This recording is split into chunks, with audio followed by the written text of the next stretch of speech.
while that's happening, I will call the meeting to order here. Calling to order the Monday, August 10th, 2020 regular meeting of the 38th Council of the City of Berkeley. Ms. Mitchell, would you please call the roll?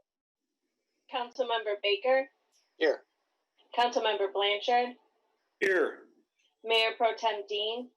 Here. Councilmember Gavin. Here. Councilmember Hennen. Here. Councilmember Price. Here. Mayor Turbrack. Here. Our first order of business this evening is the approval of tonight's agenda. Is there a motion to approve? So moved. Support. Motion made by Mayor Pro Tem Dean with support from Councilmember Baker. Did you have something you wanted to add? I do, please. Your Honor, I'd like to remove item number 2 from tonight's agenda, moving all the subsequent items up 1, please. And that is because that agreement is not yet ready to move forward. Still waiting on the other municipality before we bring that back, so we're pulling it tonight just so everybody is aware. Councilmember Baker, are you okay with that amendment as the supporter? Yes, I am, Your Honor. Thank you. Okay. Any other changes or additions to tonight's agenda? Seeing none, Ms. Mitchell, would you please call the roll? Blanchard. Yes. Dean. Yes. Gavin. Yes. Hennen. Yes. Price. Yes. Baker. Yes. Turbrack. Yes. Tonight's agenda has been approved. At this time, please stand for the invocation and remain standing for the pledge. With us this evening is Pastor Zach Dunlap. Let's pray. Good and loving God, we come together with anxieties and joy, fearful yet dreaming, facing uncertainty and filled with hopeful anticipation of what is yet to come. We don't get to choose the times in which we live or lead, but we do get to choose how to live and lead in the midst of our changing circumstances. Be with parents, teachers, and administrators as they seek to educate the next generation while keeping people as safe as possible. Be with students of all ages, for whom this year will look substantially different from what they had anticipated. Be with small businesses struggling to survive even as they creatively adapt to new realities. Guide our city council members this night. Grant them wisdom and discernment as they work to balance the wants of the many with the needs of the few. Draw us closer to you and to one another. Make us faithful to serve one another, keeping watch over the welfare of our neighbors and of this wonderful little city where we live, work, worship, learn, and play. In the strong name of Jesus, I pray. Amen. Amen. Just 1 minute for the flag to come up.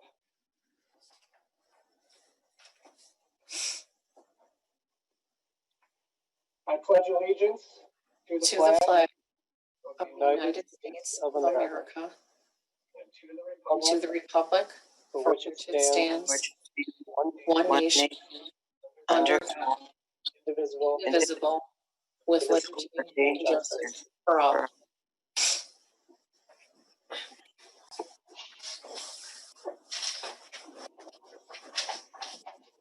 All right, we have reached the public comments portion, the first public comments of our meeting this evening. This is for items that are included on tonight's agenda. Again, you may present your thoughts on issues that are included on tonight's agenda. There will be another citizens comment section at the end for agenda items that were not covered or for items that were not covered on tonight's agenda. A reminder, council members will not engage you in discussion, but if your concern needs to be addressed by a member of city staff or department of the city, please email the clerk's office at clerk@berkleymich.net or call the clerk's office at 248-658-33 If you would like to comment and you're attending the meeting, please raise your hand. Or if you want to dial in at 1-312-626-6799. Again, that is 1-312-626-6799. You will be recognized by either name or your phone number. When you speak, please state your name and city of residence, and remember you will be limited to 3 minutes and you will be muted after that. And once we are done, Madam Clerk, if there are any correspondences that you would like to, that you've received that you want to make sure you enter into the public record, I will make sure that you have an opportunity after that. Okay.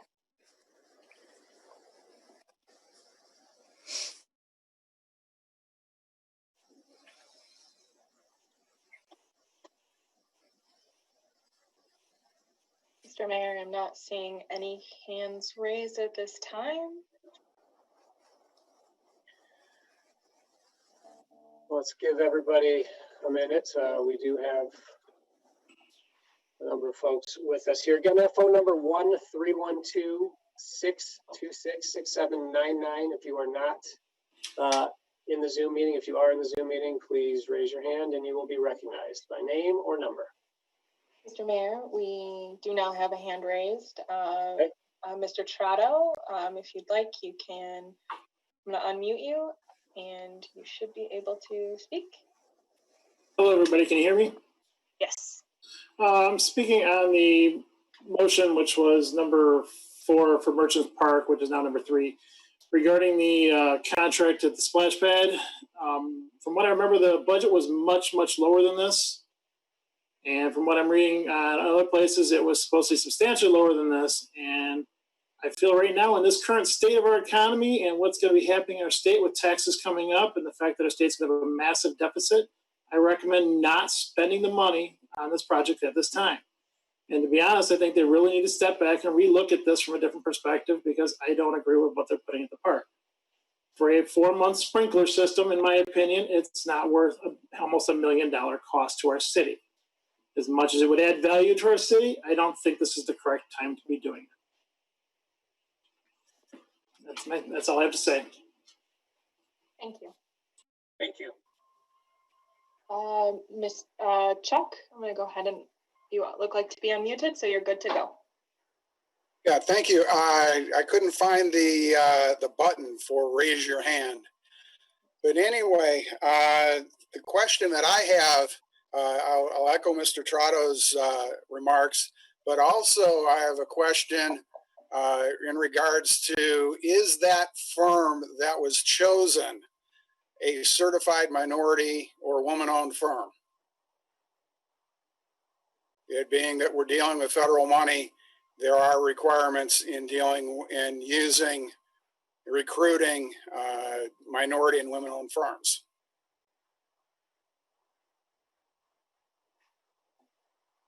Thank you. Thank you. Thank you, Chuck. Ms. Mathis, who else?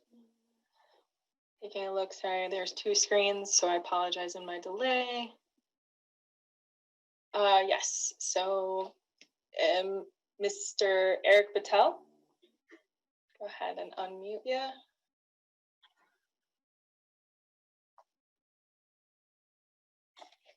There you go. All right. My name is Adrienne Bytel. I'm a resident of Berkley. I'm also on the board of the nonprofit group, the Friends of Berkley Parks and Rec. Our group helps fund events, donate things to the parks and the community centers. We have been waiting a long time for an update to Merchants Park. I joined the Friends of Berkley Parks and Rec 5 years ago, and that was when they were starting to talk about it. Since then, the city has included many town halls to collect ideas and comments from the community. They worked hard to get grants to help with the cost of the park. This park has received a lot of time and effort. It will be not only a great park for kids not only be a splash pad, but it will be a great park for the whole community and of all ages. Let's give our community a safe and beautiful park. I think that will be enjoyed for many generations to come. I ask you to please approve the additional money that needs to go towards this park. Thank you, Adrian. Ms. Mathis, any other hands raised? Yes, from Jessica Alger. Go ahead and get you. Hi, like Chuck, I was not able to find where the raise hand button was. I apologize for that. So my name is Jessica Alger. I am addressing City Council as a Berkley resident, as a parent of young children, but most importantly, as a Parks and Recreation professional.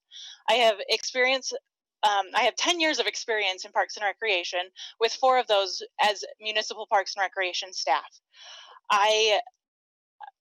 When my husband and I were decided to purchase our home in Berkley, we looked at many of the surrounding cities. We selected Berkley because of the outstanding schools, the walkable downtown, and the quaintness of the neighborhoods. Berkley has become our home, and we plan on staying here as long as our careers allow. As parents of young children, we have visited every park in Berkley. The lack of updated amenities in our park is a huge disappointment. The last 5 months have proven the importance of public outdoor space for the mental and physical health of residents.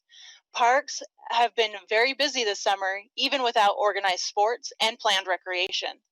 The proposed plan for Oxford Merchants Park shows a city willing to invest in their public spaces to be modern, accessible, and multi-generational areas. The playground equipment at Oxford Merchants is a leftover from the old Oxford School. In a quick search through the Google Earth satellite archives, that equipment was there on the earliest picture I could find, which was dated March 27th of 1999. This means that playground equipment is at least 21 years old, but possibly much older. In the last 20 years, playground equipment, industry, and standards have changed drastically. Depending on the equipment purchased, the expected lifespan is anywhere from 10 to 20 years, meaning this playground equipment is past its prime. The playground there was also designed for a school, meaning high use but not very accessible. Berkley does not have a single public park with a public restroom. For a parent of young children, many playdates have been cut short because there are no restrooms available.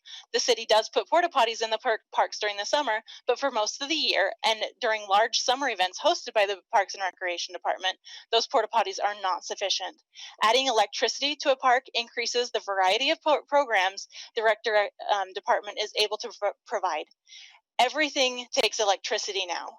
A spray park and splash pad adds play value for all ages. It does not matter if it's grandma and grandpa taking a child to play at the splash pad, or if it's mom or dad or the babysitter. Everyone can enjoy the activities provided at a splash pad or spray park.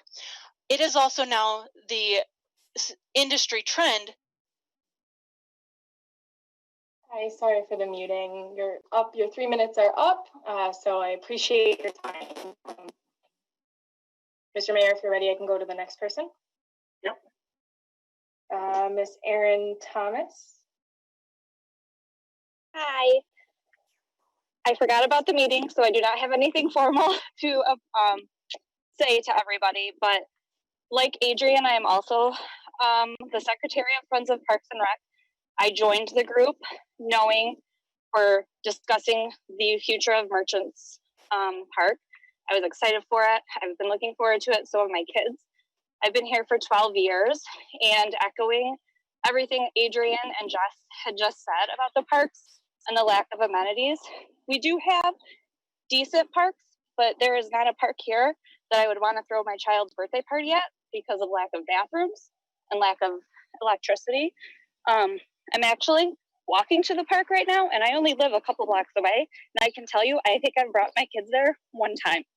So I encourage the city council to strongly approve the extra money needed to go through with the park and the splash pad.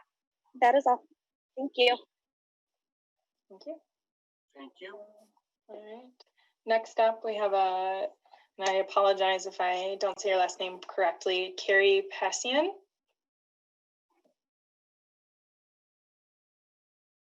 Hi, I'm here. Can you hear me okay? Yes, we can. Okay, I'm sitting down and I'm staying still. I have this issue with my reception in my home. Like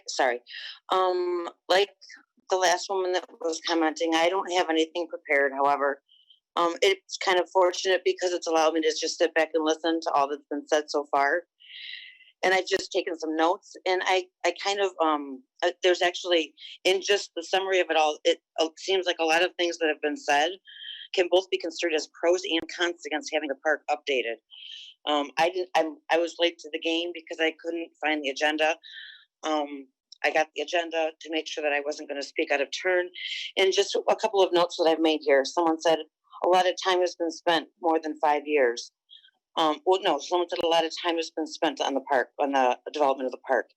They said it's 5 years since they've been here. It's actually more than 5 years. It's been 8 years. And with 8 years of planning, the opportunity to have 8 years of planning, you'd think that you could get it right. And please, you know what, again, I'll do my best to be politically correct. I'm just really kind of a passionate person. So allow me, please, I'll try to be polite. Anyway, but you would think that after 8 years of planning that we could actually have something in place, not only in place, but within I can understand going over budget, but to double the budget and the cost, that's not okay. That's not an oversight. Another note, won't be applicable to children of all ages. I don't understand what you guys are saying. When does a child's age stop? I mean, isn't my child a child until he's 18? When do you think a splash pad is going to be, to what age do you think a splash pad is going to be utilized? There's going to be lots of trees, and there's 2 baseball fields that are utilized by the games, by the girls teams. But what else, what other age groups beyond maybe 7, which this has been going on. Initially I was okay with this because my children could use it, but now I've got a 15 and an 8-year-old. So I was just wondering what you want the maybe 7 and plus to do. Maybe we could look at that. As far as you're talking about all the grants that have gone into it, there's one grant. It's $180,000. We needed to match it, so it's $360,000. So we gave them $500,000, but now they need $962,000. Not to mention, I don't even want to get into the point that all this was kind of just so snakily done. It's just very lack of space. Somebody brought up that we have a lack of space, and we really got to give the kids more space to be safe with this pandemic we've got going on. 2 months ago, when for the planning commission, I came up and I pled, please stop. Way late to the game, as usual, but please stop. We're starting in the fall. We just lost spring sports. We don't know if spring and fall sports are going to go together. I apologize for the mute. Your 3 minutes are up, and we have to move on to the next hands.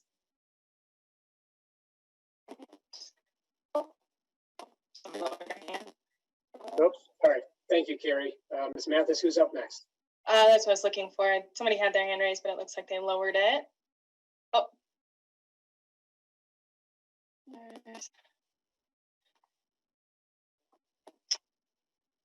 Mr. Mayor, we do have Mr. Trotto wanting to speak again. I believe that's our protocol, correct? Oh. I think I lost you. I'm not sure if other people could hear you clearly. Sorry, can you hear me now? Yes. Okay, I apologize. My connectivity is a little funky today. Mr. Trotto has his hand raised again, and I believe our protocol is once you speak, that's your time, correct? Just have one question. Well, you apparently unmuted him. Mr. Trotto, Mr. Commissioner, again, this is public comments, and we are doing this in a virtual world in which we need to make sure that everybody has an opportunity to speak, certainly before we try to get into rebuttals to what other residents have said. This is not something where we're calling out anybody for being right or wrong. We are allowing residents to speak. and that's what public comments is for. So, Ms. Mathis, does anybody else have their hand raised before we end up going backwards here? I am not seeing anybody else at this time. Okay, not seeing anybody else. Mr. Trotto, I will give you 12 seconds to make your last comment, and then I just had one question. Mr. Mayor, did you review these plans for this proposed site before it was submitted for construction? Or was this purely done by Parks and Recs? Again, citizens' comments is not where we get into back and forth. Okay, well, I'm just asking the question if you reviewed it. When you get to, when we get to that agenda topic, I'm sure you will hear much more about the process and how we got to this point. Okay. Okay. All right, Ms. Mathis, seeing nobody else with their hands raised. I have a hand raised. Somebody else has a hand raised. Marilyn Stephan. It appears to be Madam Mayor Marilyn Stephan. I apologize for us not being able to see that hand raised. Ms. Stephan, you are up. 21 years ago, I was elected to the Berkeley City Council and served as a council member and mayor until 2011. From the start, an attitude became evident. It's good enough for Berkeley. I hope the time has come for us to discard that mantra and that instead we adopt one that aims for the better or the best outcomes. Last month, an article appeared in the Woodward Talk telling us that the Oxford Merchants Park project is to be started this month. Early in 2019, we had learned that our Parks and Recreation Department had received a long-awaited grant from the United States Department of the Interior's National Park Service to recreate this park, including a splash pad that Berkeley's children will enjoy. My family has lived in the Oxford Merchants Park neighborhood for 55 years. The baseball diamonds received attention every spring, and eventually some bleachers were added. This project will change the park into a family, children, and even senior-friendly place. It will be wonderful for the neighborhood. Now, I understand that some people have problems with it. What I also understand is that when you create a project, you go out for bids, things rarely, if ever, come in below your expectations. Now, some people are saying, well, just do part of it, just do phase one. Well, funds have been allocated. We have the federal grant. We can't let that slip out of our hands. If you need a new roof and gutters and downspouts, and it will cost more than you expected, would you decide that you're just going to put on the roof and wait to install the gutters later? I doubt that, because damage would be done to the structure. And to do it in phases means it would be shut down during constructions and then shut down during construction. Let's get it done. It can be done in Berkeley. We have found money for all kinds of projects, including the demolition of the ice arena, which had vastly outlived its projected life expectancy. I look forward to the walking path. And, you know, when a survey was done before I finished my term as mayor, 73% of the voters who participated in the survey said, we need to invest in our parks. Here's our chance with additional funding from the government, which you aren't going to find very often. Well, Mary Ellen, I apologize to cut you off, but your 3 minutes are up. We appreciate your comments. Thank you. As a reminder for the group, I know, Kary, you have your hand up, but everyone only has one opportunity to speak, so then that way we can get through public comment. Thank you, Mayor Stephan. Thank you, Ms. Mathis. Ms. Mitchell, do you have any correspondences that need to be, that were sent to the clerk's office to be read into the record?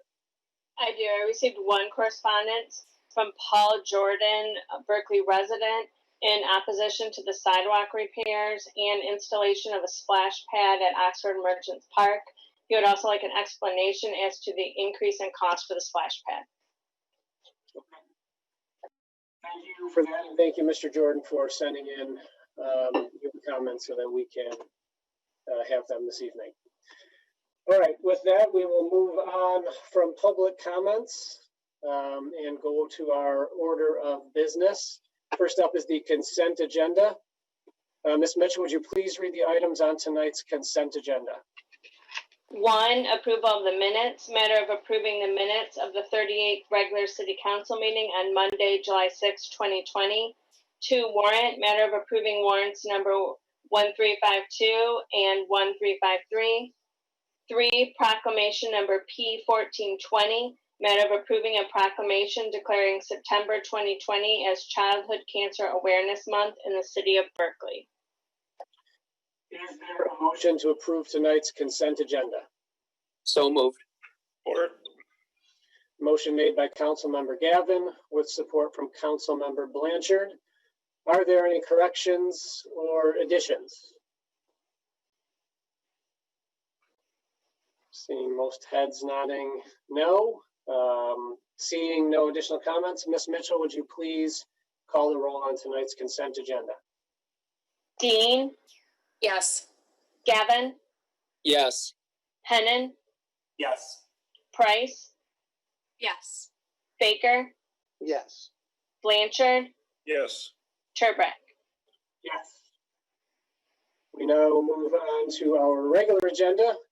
Ms. Mitchell, would you please read item number 1 on tonight's regular agenda? Motion number M3920, matter of approving participation in the Time Michigan Teal campaign to promote awareness of ovarian cancer and its symptoms. Is there a motion to approve M3920? Motion to approve. Support. Motion to approve by Mayor Pro Tem Dean with support from Councilmember Baker. Mr. Baumgarten.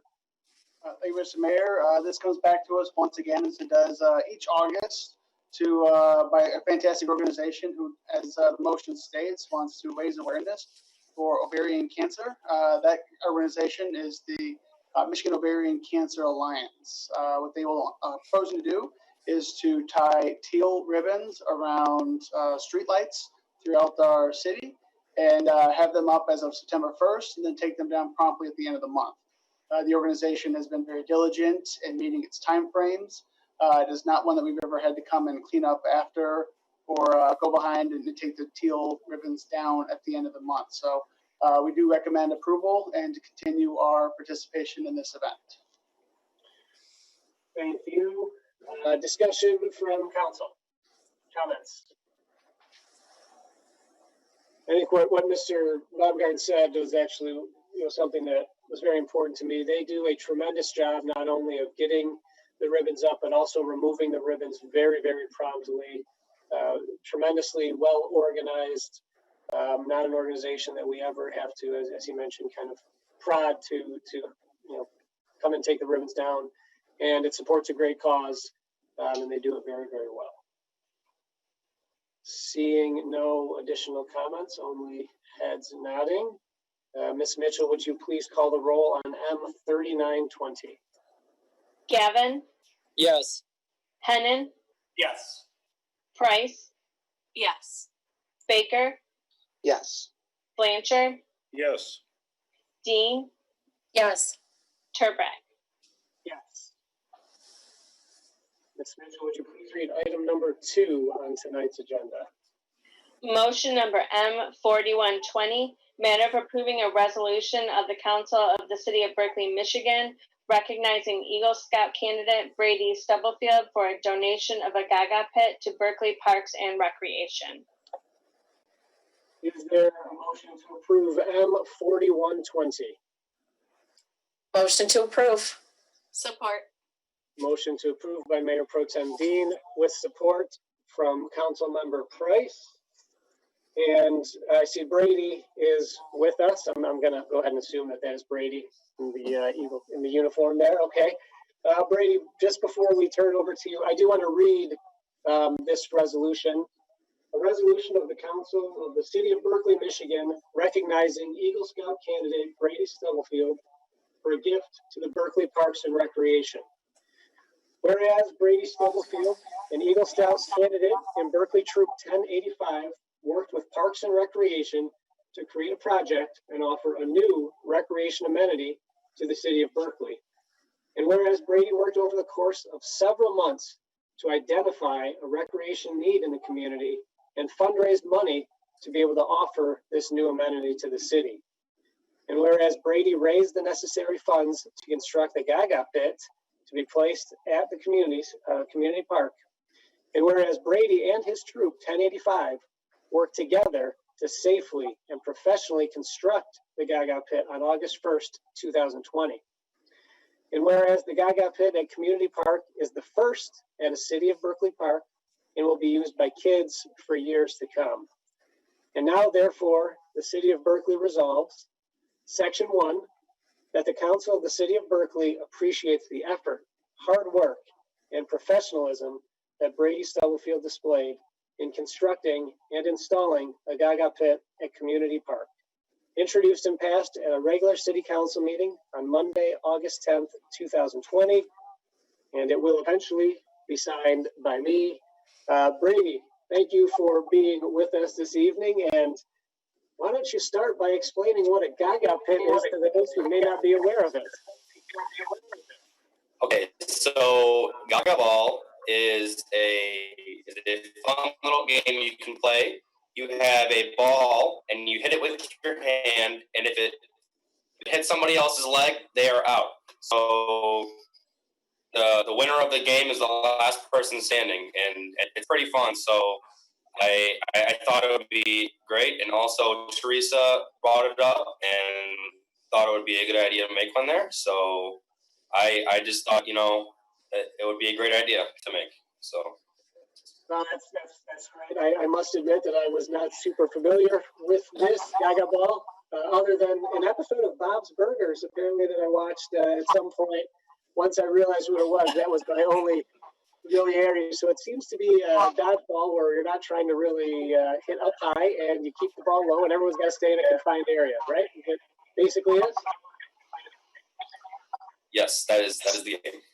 Okay, excellent. Do you enjoy getting in the pit?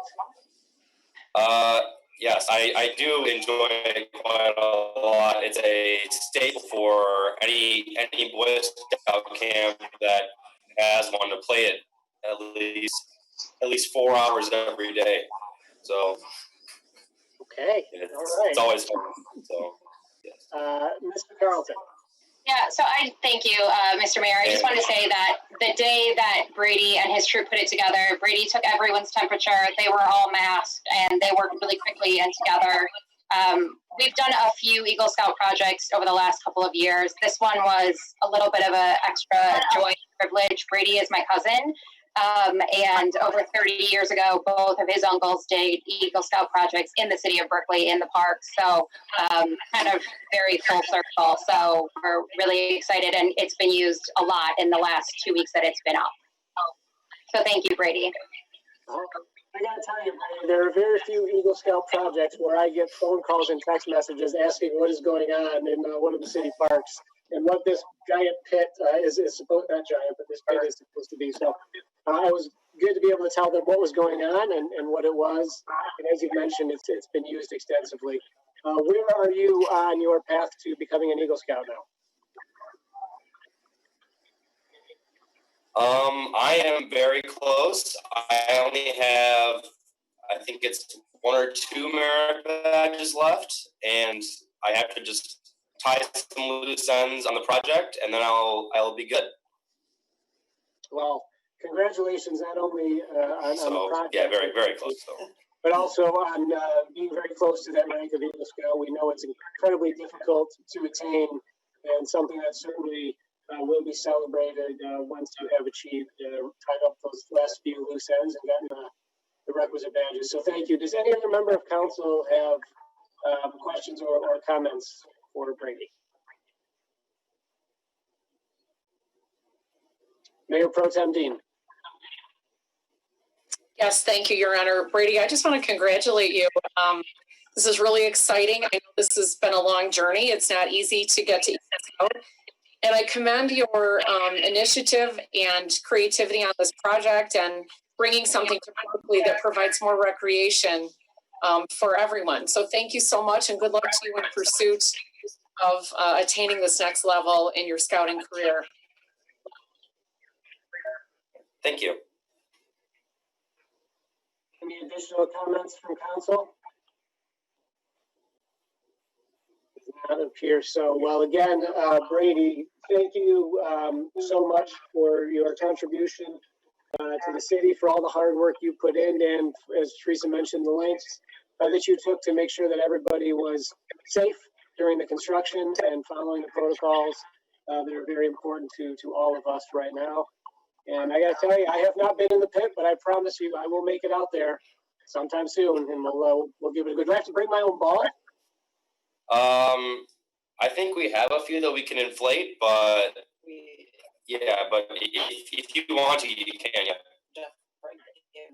How many people can you get in the pit at once? I think we gave the balls to. Ooh, I would say maybe 10-ish. 10, yeah, 10, 15 would be safe. Yeah, right now probably 10. That's fine. I only need to get 7. I believe that then we can have the council in there, and it will be a death match. All right, excellent. Well, thank you so much, Brady. We really appreciate it. Mr. Mayor, maybe this will have to take the place of horseshoes. If you ever get Berkley Days back. Yeah, Berkley Days Association in there. Okay, Steve, we got ideas now. I like it. All right, any other additional comments before?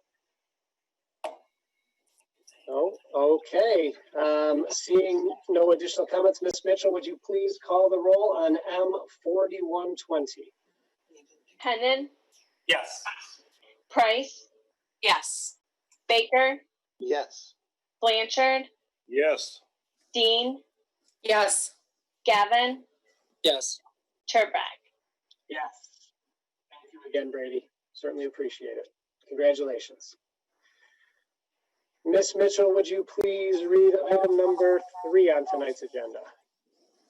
Motion number M4220, matter of awarding the contract for the Oxford Merchants Park development to the lowest bidder, Warren Contractors and Development, Inc., 14979 Technology Drive, Shelby Township, Michigan, 48315, in an amount of $785,548 and an additional $78,555 in construction contingencies to come from account 614-950-974-000.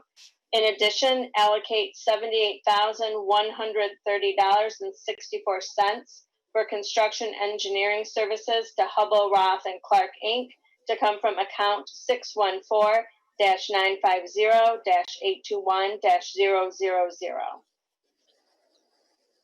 Is there a motion to approve M4220? So moved. Support.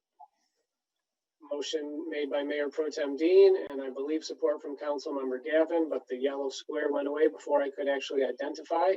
I'm assuming that, okay, good. Mr. Baumgarten. Thank you, Mr. Mayor. As has been mentioned already, this is a project that we've been talking about for many, many years now, going all the way back to the great plan behind purchasing the property from the school district many, many years ago. Over the last, really since 2008, we've been talking about what we want to see at this park. This currently dubbed Merchant Oxford Park. We knew anything else we wanted to make it the jewel of the city. We want to make it one of the best parks in the region, not just in our own city now. So we went through a very long process of gathering information and feedback through the 5-year Parks and Recreation Master Plan, through Parks and Rec Department surveying the city, surveying residents, those that visit the parks now. You know, what do we want to see that we don't have? You saw that a little bit echoed in some of the public comments this evening. So as we put this whole thing together, we worked with several different departments, not just Parks and Rec, but also collaborating with our office, Department of Public Works, and of course our engineering firm, HRC, which is represented here this evening. And so as we started to lay out what this was going to look like, we started with a plan for some of the natural amenities and a splash pad, some sort of water feature. We were fortunate, as was mentioned earlier, to be promised a grant through the DNR. That was this year, but recall also that this is our second year trying for that grant. And from the work of Teresa and her staff, we ended up being successful this year, and now we get to move forward on it, hopefully. As mentioned, the original budget was $508,000, so just over $500,000. As mentioned in some of the correspondence you've seen, that bid was based off of canvassing many other communities that had installed much of the same equipment that we were planning to install here, but did leave off a couple of items. Some of the ones that you have, such as site surveying, the amount of survey work and actual field work that needs to be done on the park itself. But also things that you have included in the motion this evening, like engineering costs, contingencies. But we did work with HRC. We thought we knew we had a good park. We did go forward. On a closed bid. Unfortunately, as you see in the packet, that bid came back from far larger than our department thought, our engineers thought. But thankfully, we had it itemized into several different divisions. We were able to scale back what we were looking for in this year's project significantly. You'll see where that number in total came out to $928,659. But we decided to focus specifically on Division 1 with just a little bit of Division 2, and we left off 3 and 4 completely. So what this includes, what's being proposed this evening is certainly a pared down version of what we'd initially wanted to do. We do hope the rest of the portions of this can come back later. But the grant funded work of the restroom, the splash pad, site work and walkways all would be included in this. We are proposing to also include the play structure with a soft surface, which was not included in the original bid. We usually talked about having wood chips, the same material that we use at each of our other sites. But we want to include we're asking council for permission to include the soft surfacing, which does make the park safer and more inclusive. That is an increase of itemized item of $89,000. So all told, you'll see how this, you'll hear more from Parks and Recreation Director in just a moment, but all told, you can see how the progressions came such that as we wanted to create a better park, make improvements in the city's larger park, how we shot large initially, but did have to pare back, and you see how we got down to the number this evening. So in total, you'll see as the motion states, we have the park work itself, but also contingencies, which is smart for us to carry on this a project such as this. We obviously hope not to use those at all, but the motion is also inclusive of the engineering costs that we would need to move forward as well. So that is why we come forward to this evening asking for $785,548 for the bid work itself, 10% or $78,555 for contingencies, and then $78,130 for the engineering cost. We'll be working with HRC on overseeing the completion of this portion of it. So in total, the cost to the city would be $942,233, which admittedly, for projects that we do, is a large number here in Berkeley. But this is a project that is going to serve the public for decades on end. So we do feel it's an appropriate to come before council this evening. We do feel as administration's recommendation is that we move forward on it. And I can answer any additional questions. Probably almost as, but not near as well as the Parks and Recreation Director herself. So, Mr. Mayor, that's my opening item on it. Mr. McCarlton, if you want to give a little bit more background, I don't expect you to go through the entire genesis of the project. There was a long time where it was just us negotiating with the school district on getting the land, but at least since we've had the land, how we've gotten to this point and where we are today, please. Sure. So once obviously we purchased the land, the city then budgeted for a park planning process, which we started in 2015 and ended in 2016. From that park plan came the amenities that we then identified to put into a grant for grant funding. Those amenities included a splash pad, restrooms, and a walking path. So we then applied for the grant in 2017. Actually, we did not get it in 2017. We reapplied in 2018 for 2 grants. We received the Land and Water Conservation Fund grant at the end of 2018. But the National Park Service also has to prove it, which happened in the summer of 2019. Several open meetings and public meetings were held during that grant process as well. That's required of the grant funding, where these items were discussed and what we were hoping to put at the park was discussed. At the same time that this was happening, our capital planning continues to happen, and it was discussed that new playground equipment was needed given the age of playground equipment that's there. And if we're going in and doing work to remove some items and to do work at the park, it made sense to do that at the same time. We then, as the city manager said, received cost of different items for the amenities that we were going for, which helped to inform our budget. As the city manager also stated, and I know that this is a question that has been asked and talked about, and it's something that I think is important to state, the lack of monies, funding and budgeting for the site work and the electrical work that's needed that's on me, and something that should have been in the budget that would have better informed where we're at with this cost right now. So we then obviously received the grant, worked with HRC. The bids came back higher than we were hoping for, also with the alternate rubber surfacing that we are asking for. That also raised this cost quite a bit. With the $180,000 that we would get back from the state, that will help offset some of those costs.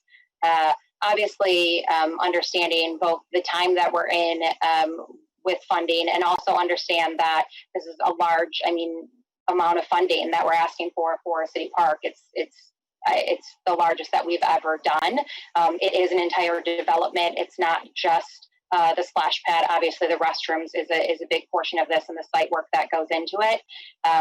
In the future, we will complete the entire walkway. The walkways that will be done in this project will get you to the different amenities, and in the future, we would do the outside, so the whole park wouldn't have to be shut down for that.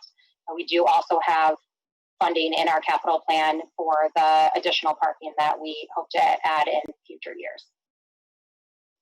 And I'm here tonight to answer questions from council, as well as representatives from HRC and our contractor from Warren Contracting, Nick Cirillo.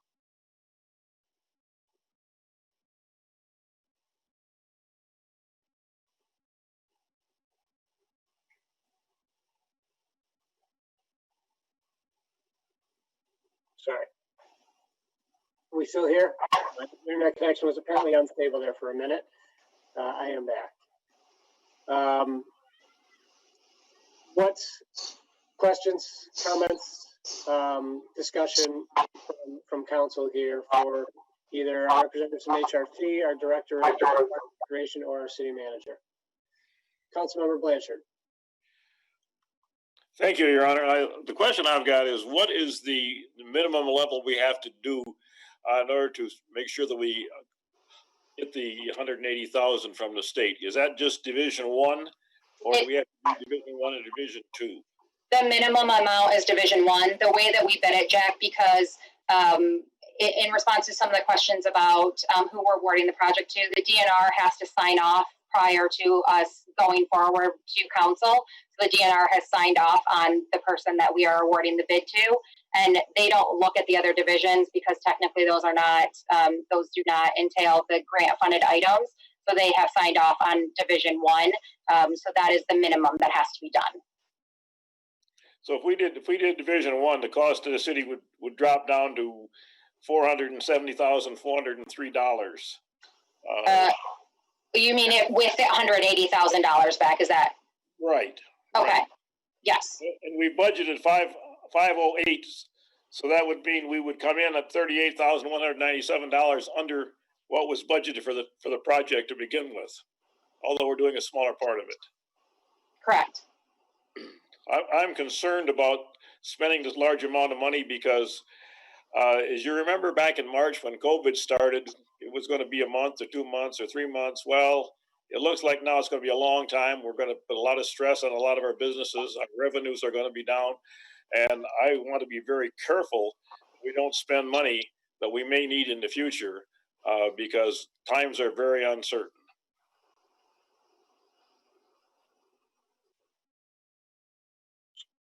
Is that all for now, Jack?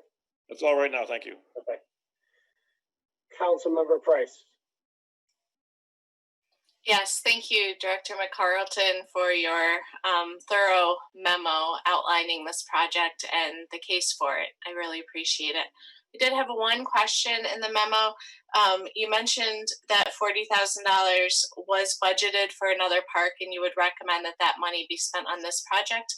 Which other park was that budgeted for, and why do you recommend that shift?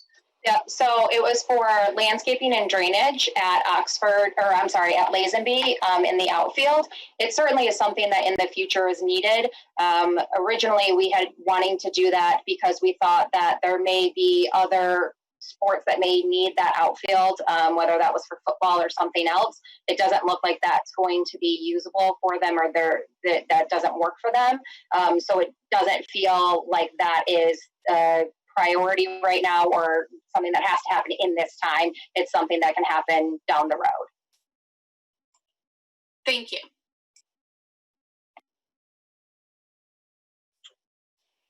Councilmember Hennon. Yeah, first a question. I know we had the $508,600 expenditure budgeted.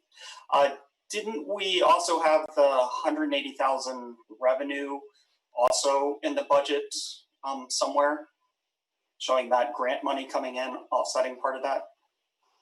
Yes, part of it, some of the grant funded items, but not the additional items that we were going for that were not part of the grant. Right. So to Mr. Blanchard's point, I think what we had budgeted in absolute numbers when you offset the revenue we were expecting was $328,600. So I really want to support this amenity, and I did until we got the bids back, but just an unexpected increase of $400,000 to $500,000 to get something scaled back, especially as been mentioned in these unprecedented times, I just don't think it's responsible. We don't know if states and cities are going to get any of the support they need, and we don't know how much we're going to need to dip into our federal fund. I really think we need to be saving for the months and maybe years of fiscal uncertainty that we have in front of us. However, I did hear in citizen comments that there were a lot of things that perhaps have a smaller price tag that could be a benefit to the whole community with a scaled back project. And as I was just discussing, we did have budgeted some amount, $350,000 for some work. Restrooms and electric were the biggest items I heard. I don't know what a scaled back project would look like, but that I'd be open to. But I really don't think we can afford this full request right now. Thank you. Thank you. Councilmember Gavin, I believe you had your hand up prior to that. Yes, thank you, Your Honor. A couple quick questions, and then I'd maybe just wait a second before any comments or anything. But Director McCarlton, just curious, the electrical work and also the masonry work from the bid that was is being proposed seems to be a little bit higher than some of the others, and I'm curious as to why that is. It seems like other costs are substantially lower, and I'm just not quite sure as to why those two seem to be a little bit higher. So I would wonder if you could speak on that. I actually think HRC might be better to speak on that. So I don't know, Adriana or Eddie, if you or Roland want to speak on that question. I can speak on that one. Can you hear me? Okay. Yes, thanks. As far as the electrical costs, yes, I did notice that in the bid tab. Said electrical costs were quite a bit more than we anticipated. That was largely due to the cost for underground work. It just ended up being more costly than anticipated. I'm not entirely sure why, but I know that in the past we've typically been a bit more accurate when we come with those numbers, and that number came up quite high, and we were sort of surprised. As far as the masonry, I also have been noticing a trend in the industry that masonry costs are increasing. I anticipate that part of that is due to material shortages. The industry itself is sort of right now, not only due to COVID, it's sort of backed up. So masonry on a whole has been more expensive on past jobs, past couple of years. It's a very labor-intensive profession, and the materials themselves are more difficult to fabricate. So that in and of itself makes the budget, it sort of breaks the budget on those types of items. Sure. Thank you very much. That's all for now, Your Honor. Councilmember Baker. Thank you very much, Your Honor, and thank you, Director, for all the work along with HRC friends here to get us this far. I had a couple of questions. Maybe I'll kind of just give you the headlines real quick, and then we can go back and get to the specifics. The first has to do with this might be more for our city manager in terms of the bigger picture in terms of our funding availability, fund balance, these kinds of things. I know those are things that we want to protect, but I do also remember the auditor saying we were pushing 40% of the fund balance when the best practice recommended is more like 25. Of course, with the COVID things, I certainly understand a need for additional caution. I'm not looking to do anything wild, but at the same time, I would like to understand what this would impact us. And then, so maybe we'll just start with that one, so I don't get too far ahead of myself. Whoever would like to help with that? I can speak to that first. To say that you're correct, Councilmember Baker, we have been fortunate enough to add a fund balance over the last several years. We were up to around 38% in fund balance as of our previous audit. We are beginning that process to audit the budget year that just ended on June 30th. We do anticipate utilizing a portion of that fund balance from the general fund at the end of this budget year. But it was built up for that very purpose, for capital projects such as this, such as purchase of fire trucks. We anticipated this project coming up as well, knowing that there would be potentially the need to dip into that contingency or fund balance, rainy day fund, whatever turn of phrase you attach to it. But you're correct to say that is the exact reason why we accumulate those funds year over year, so that we can spend them on projects such as this to benefit the city at large. Cool. There's the unmute button. All right. Yeah, that makes sense. That's what I was expecting to hear, and I do think that still demonstrates the degree of fiscal care and responsibility that we bring to the budget overall, and the care with which we inspect and monitor projects like this as they get closer to to reality and moving forward and good things. My other comment at the moment was it was more of a comment first to our Director of Parks and Recreation. You've been with the city a long time, and I've had the pleasure of working with you for, it'll be 12 years pretty soon. And you've done a terrific job all this time with projects, big and small. And so I continue to have confidence in you and the team in doing the things that you're doing and making these kinds of proposals. And I think the city needs a boost right now. I think these are some things that that we need positive to focus on. Right, there's a lot of craziness going on. A lot of people still don't believe in science and want to do masks and things to protect themselves and others. So there's a lot of emotion out there. I think the city really needs to have a catalytic project to bring people together around something positive. And I see that in this initiative. So I'm inclined to support this. I'm eager to hear and learn more from what my colleagues are saying. They bring up interesting points. And I've had many of those thoughts over the past few weeks here as I've really leaned in on this initiative as well. I look forward to seeing where this is going. And that's it. That's it for now. Mayor Pro Tem Dean. Thank you, Your Honor. I just want to call attention to some comments that have been disconcerting to me that have been brought to my attention that were made on social platforms.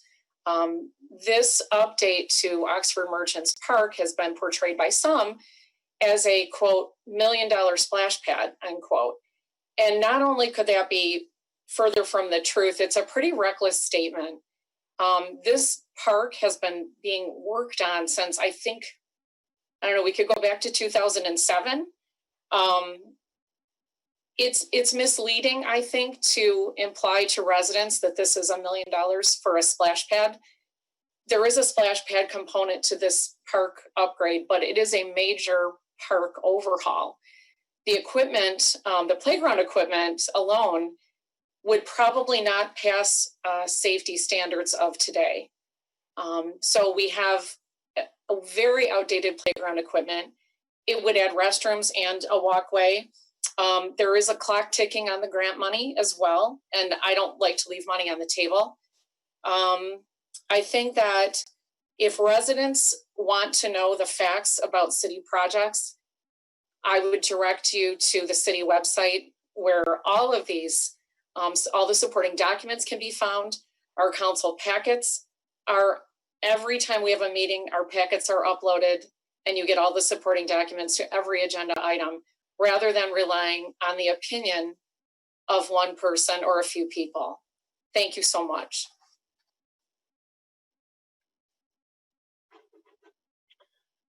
Thank you. Additional questions or comments? If there aren't, I'm going to go back to something that we spoke about at the beginning of the project. Oh, Councilmember Hennon? Yeah. 2 points. I think kind of the grant money as, think of it as a coupon. While it, you don't want to leave it on the table if you can't afford it, it's not money you should be chasing after. If the majority does want to move forward, which I can't at this time, but if the majority does want to move forward, I would encourage at least to consider only improving the Division 1 work necessary to receive that grant if we were going to go ahead. And then one other comment I wanted to make is just, the estimates here were off by a considerable amount. We had a similar instance in the past when the previous chief misestimated the cost for the public safety building extension by quite a lot. And accurate estimates are really important for us to make good decisions. So I think we can take this, administration can take this as a learning opportunity to see how, as an institution, we can do better at improving our estimates so we don't find ourselves in these kind of situations. So, thank you. Councilmember Blanchard? Thank you, Your Honor. I agree with Councilmember Hennon. I don't think we can afford this at this time. I think we should go with Division 1 and put everything else in the out year programs. And if we still have money in our rainy day fund, our fund balance, we use that next year and do this in increments to get all these projects in the next 2-3 years. But I think that right now there's so much going on in the world with COVID and so many changes to businesses and bankruptcies and that sort of thing. And the state is in flux as far as what money they're going to have for statutory and constitutional revenue sharing that I just want to minimize our spending on this. Thank you. Mayor Pro Tem Dean. Yes, thank you, Your Honor. I also want to call HRC into this as well. And I do expect that you will keep the contingencies and the costs down as much as possible. You know, you're charged with that responsibility, and we in good faith have hired you to do that. And the fact that these numbers came in the place that they came in, I just want to make sure that you understand our expectations of you in keeping these costs down as much as possible. Thank you. We do. Alex, you have something I saw your mute turn off there. No, just I appreciate the councilwoman's comments. So. Okay, thank you. I haven't called anybody else yet, so just unmute yourself and continue, Mayor Pro Tem. Thanks. So I do have a question about the soft surfacing, and I don't know who wants to answer that, but is it more cost effective in the long run? I know it's a larger cash outlay, but does it in the long run end up being more cost effective to do that as opposed to playground mulch? So I don't know who wants to. So I can speak to that. The average lifespan of soft surfacing is between 12 and 15 years, depending on use. When all of our other parks with the playground mulch, we typically replace them 1 to 2 years, depending on use. In the last several years, we've been doing it almost every year. We typically budget only about $6,000 a year for that, but obviously that adds up over the course of 10 to 15 years. The soft surfacing is also considered to be a safer element. It's the highest standard in terms of like playground. We meet the standard with the mulch fiber, but the rubber surface is obviously more ideal. It also will. The mulch is acceptable for the splash pad, but we do believe with kids running between splash pad and playground, having the soft surfacing makes more sense for the water feature as well. Thank you. Councilmember Price. Yes, I also heard you mention before when you talked about the soft surfacing in terms of inclusivity, how that would make this playground more accessible to more participants. Are there any elements of the playground structure itself that also lends itself to accessibility? The playground itself will be completely ADA accessible. I am actually exploring for complete funding an additional item at some point. We're leaving a space open. There is a new type of merry-go-round that is accessible for wheelchairs that is not in this one, but we are hoping to add that at some point. But the playground structure will be ADA accessible. Fantastic. Thank you. Okay. Well, we've heard a lot of comments. We certainly have heard, taking into account the uncertain times that we are in, we know that we have an expenditure here that is above what was initially planned for. There are reasons for that. And Councilmember Gavin, as I was going back through, looking at the quotes, it seemed as if there were a number of items among the different bids that came in that were pretty significant. There were a couple that we didn't mention, that you didn't mention, that were lower in this one. So I think, I don't think anybody knows what's going on right now in our country and in the world in terms of how things are going to shake out. And I think there is some of that we certainly saw in this bid. Now, that is not an excuse to just go carte blanche and just handing out money left and right. I think it's still something that we have to significantly take into our conversation and into our discussion as we look to move forward on this. The current proposal is for Division 1 and the elements of Division 2. We are not looking at Division 3 or Division 4. We've heard some comments from council members who are in support of only Division 1, which would still allow us to receive the grant funding. Division 1, the pathway, the splash pad, and the restrooms. 2 is the playground, the rubber surface that we talked about, and some of the other equipment. Like has been mentioned many times by a few different folks and by Mayor Stephan at the beginning, this is a project that is, well, nearly 15 years at this point in the making, not from this park, but from the school purchasing selling the property in 2005, I believe, when the property was sold, to discussions with the school district to get the land. That was far before we had any idea what the land would look like, and then going through many processes in terms of getting to what we are with now. There have been numerous public meetings, information, trying to figure out exactly what our residents were looking for in a park. It's also extremely rare that a city like Berkley, who is landlocked, who is developed, very well developed, has an opportunity to essentially redesign a park. It is something that we were very excited about when we were able to get this opportunity and have worked to get to this point. And there is one thing that hasn't been brought up, although I know there are folks here who have mentioned it on social media or have said it in other platforms. One thing that we have not discussed that has always weighed heavy on my mind with this project is the Berkley Steelers. And what does this mean for the Steelers? And I don't care what anybody says, especially what they say on social media, but I can tell you that saying that this project was trying to get rid of the Steelers or never took the Steelers into consideration is the absolute furthest thing from the truth, because I've been involved in many of those conversations a long time.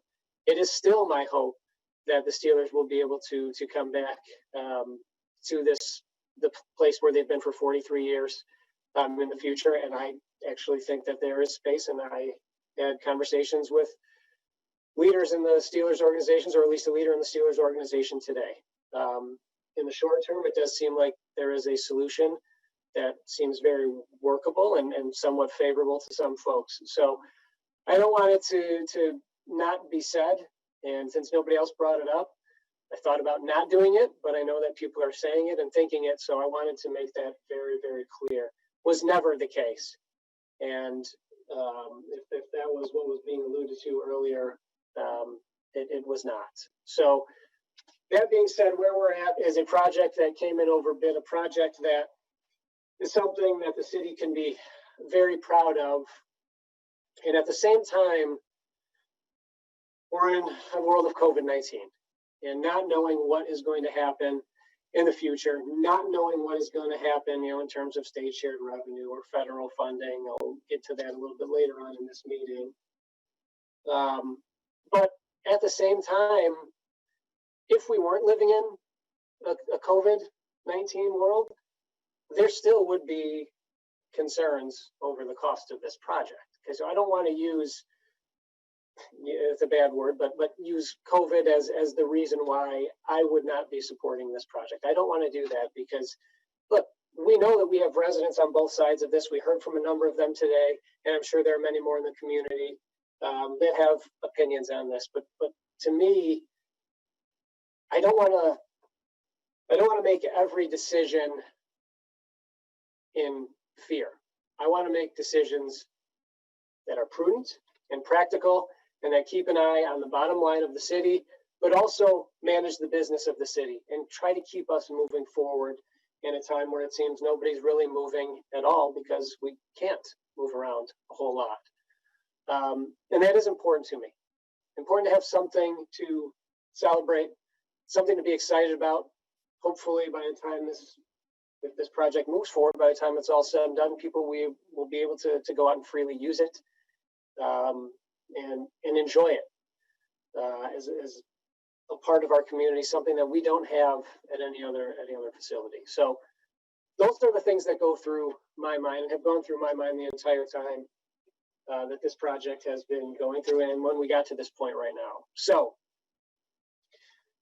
we have heard from council members, some of them multiple times, a lot of different things, or a lot of things weighing on our mind. We have a motion in front of us. Oh, did I just lose everybody? Did I go away? Am I back? Yes. I don't know how much of my soliloquy you lost. Problems with the virtual world. Well, anyway, we have a motion in front of us. There are, it is including Division 1 and Division 2. We've heard from a couple council members that they would prefer at this point to move forward with Division 1. We do not have with us Dan Christie, do we? I do not believe so. Our city attorney, I had a question for him. But with that being said, council, we'll take a quick straw poll here before we vote. Would you prefer a Division 1 only option, which still includes the ability for us to receive the fund, or would you like to move forward with Divisions 1 and 2 as are proposed? Everybody on the same page? Can everybody hear that? Did everybody hear me? Yes, I see most heads nodding. Yes. Okay, so if you just want Division 1, give me a yes. If anybody has issue with this, otherwise we're just going to call the vote. But if we can call the vote and know if we're going to vote it down, what we have to come back with or make amendments, I think it makes sense to have an idea first. Is that fair? Yes. Looking around for everybody's head to nod. Okay. Division 1 only then. I should probably grab my pen here. Yes, I have been known to miscount the straw votes, at least not intentionally. Yes, we all have PTSD on that. Ms. Mitchell, would you please help me out here? Councilmember Hennon? 1, yes. Yes on Division 1. Councilmember Blanchard? Yes on Division 1. Councilmember Price? No on Division 1. Is that fair to say that that's a yes on Division 1 and 2? Yes on Division 1 and 2. I'm sorry I misunderstood. Nope, you're good. I'm just trying to make sure I'm clear and everybody knows what I'm writing down as I interpret this. Mayor Pro Tem Dean? Yes on 1 and 2. Councilmember Gavin? Yes on 1 and 2.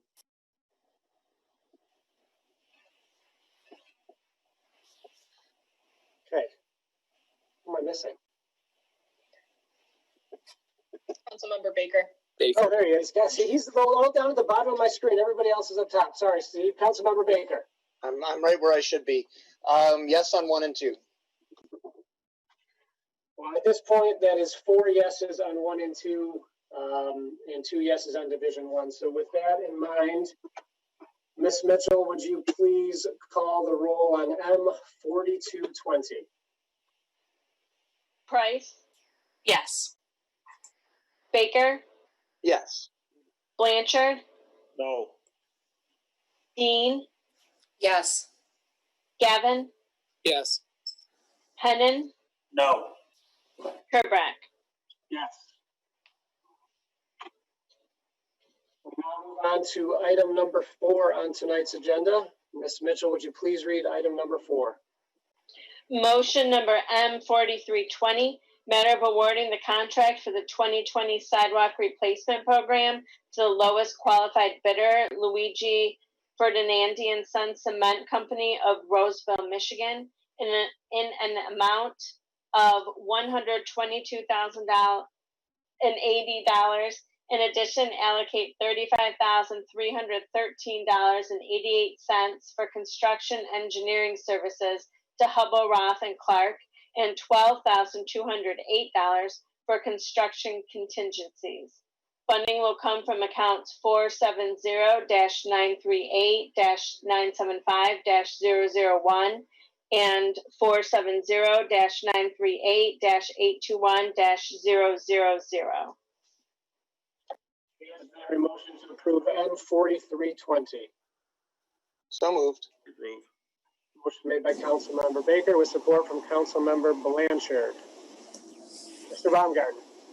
Thank you, Mr. Mayor. I'll do the introduction here, but you are joined by DPW Director Derek Schuler, as well as Representative HRC Roland Alex as well, both of which have really carried the strongest load on bringing this forth to you this evening. As for introductory purposes, as you'll remember, for many, many years, every on a 15-year cycle, we would basically try to fix every sidewalk in the city and special assess those costs to our residents. We'd start by billing them. If they didn't bill it, then we would load it onto their tax bill, and we'd fix it all at once and wait for another 15 years when our sidewalks are heaved and potentially cracked and found to be with trip hazards. For the last 2 years, we've talked about doing this a different way, and we think to be a more fruitful way. So what we're proposing would be the first year of that. We would take the section we call Section 5, but it's in the southwest corner. We'd start there and we begin a multi-year process. We run through and we would fix all of what we consider to be immediate concerns. That would be areas that are lifted over a certain threshold, areas that have separated between cracks and joints over a certain threshold. We would go through and we would offer our residents a couple of different ways to rectify that. One, first and foremost, would be over the next 60 days, they would be able to fix that just themselves. Reach out, find any private contractor, and have them do the work, and then they move on. We're done. The next two options would be to actually utilize the city's contractor through our program, and that would entail them having the work done by the contractor that we proposed this evening, and then after a couple of months, they can either pay that prior to the middle of May, whatever that cost ends up being to them, or they could allow that to go to their tax bill in the summer of 2021, giving them many, many months to save for and prepare for those costs. As we always talk about, one of the values of this particular program as well is that this is an ad valorem assessment to their tax bills, which would allow them to actually write that off on their federal income tax. I'm by no means an accountant, so reach out for on how to get that done. But we do know that this program would carry that particular benefit. So we think that this is a better way, a more fruitful way, one that would allow for continuous investment. Obviously, when we're done with the section that we're proposing for this year, we'll move on to another whole section and so on until we've made an entire loop around the city.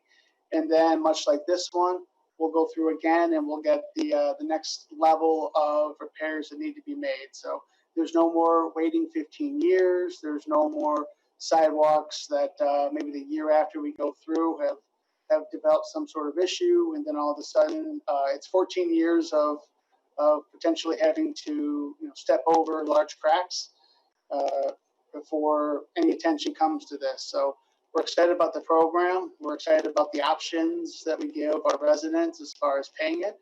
We do feel this is the best way to make it as easy as possible for anybody that does have a sidewalk that needs to be repaired.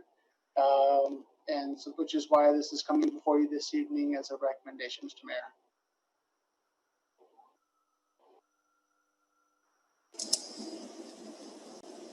Mr. Mayor, you're muted. I was muted. Sorry, Mr. Schuler. It sounds like you are in a wind tunnel. Is there anything you would like to add? My apologies for the audio. I hope everybody can hear me okay. City manager did an awesome job explaining everything from start to finish. So thank you, Matt. I will touch on a couple things. We did go out to public bid on this and received several bids. And the low bid was from Luigi Ferdinand and Cement Company. And again, this is to address the immediate concerns in Section 5, which is the southwest corner of the city of Berkley. And our primary concern citywide is those immediate concerns. And we're looking to start a multi-year program addressing those sidewalks and giving residents an option to address those sidewalk concerns, because we realize it can be tough to find a contractor to replace a slab or two. So this is an avenue to get started with that, recognizing that the city values walkability throughout the city as well. So again, Matt did a great job explaining it. I'm happy to answer any questions. We've also got Roland on hand as well from HRC. Roland, is there anything else you'd like to add that has not already been addressed?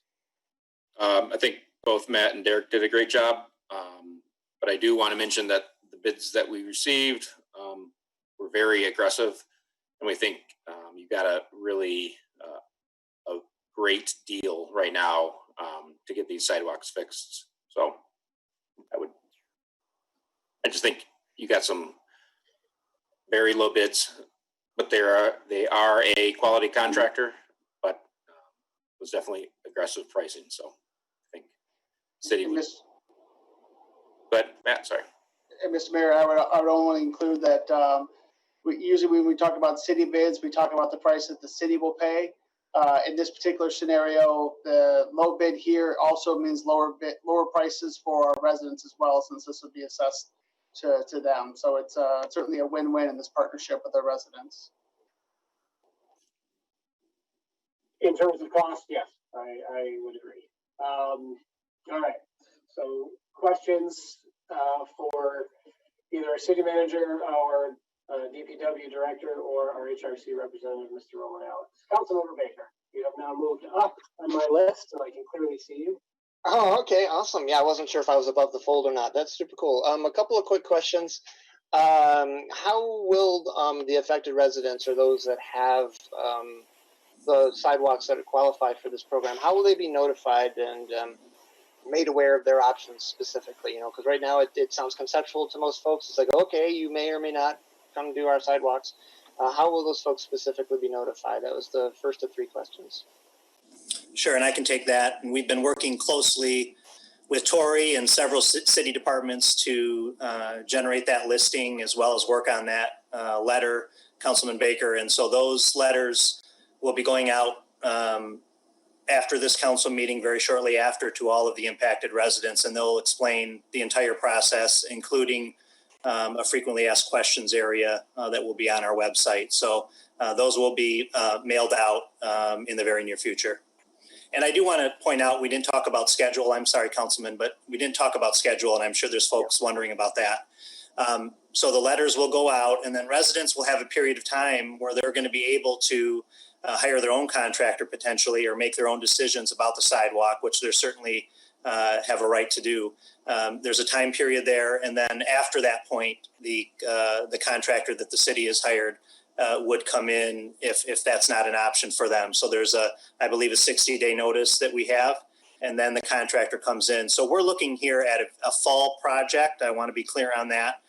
So we're still a couple months away from physical construction relative to those sidewalks.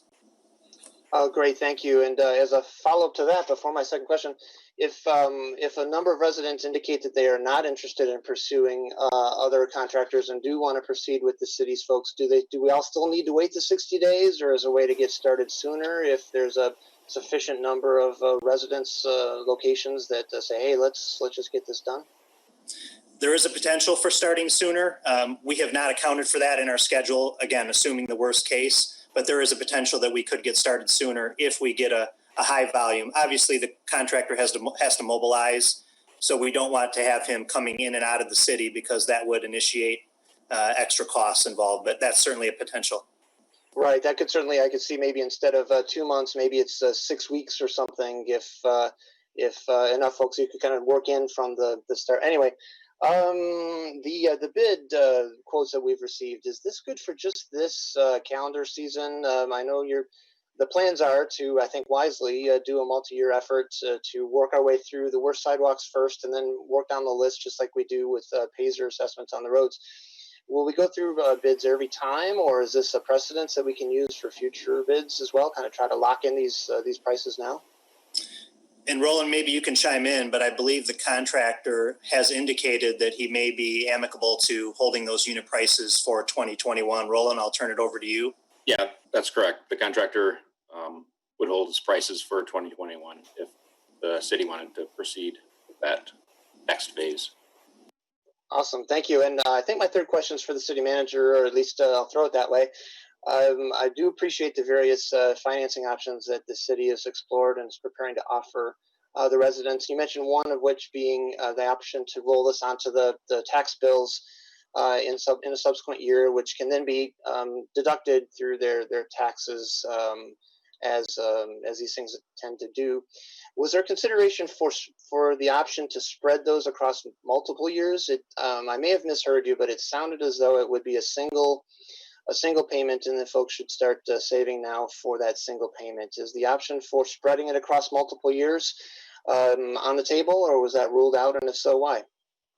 No, sir, not ruled out at all. In fact, the finance director and I have been discussing this, setting a threshold, a monetary threshold, where over a certain amount we could spread it over for multiple years. We could work that out individually with the homeowner on whatever their preference is. But say the example I've been using is, say we've set the threshold at $400, and something comes in at $600. So we could spread that into $200-300 years if it makes it easier for the homeowner for that point, because that would be over the threshold that we selected. Thank you. I think that would certainly help with any hardship issues that may arise with payments in one lump sum, so to speak. So I appreciate the fact that that's out there, and I do hope that that particular dimension is included in the letter that will be sent out to the affected homeowners, because that does seem to be an interesting option. It gives them multiple years of additional tax deduction, so to speak. Certainly.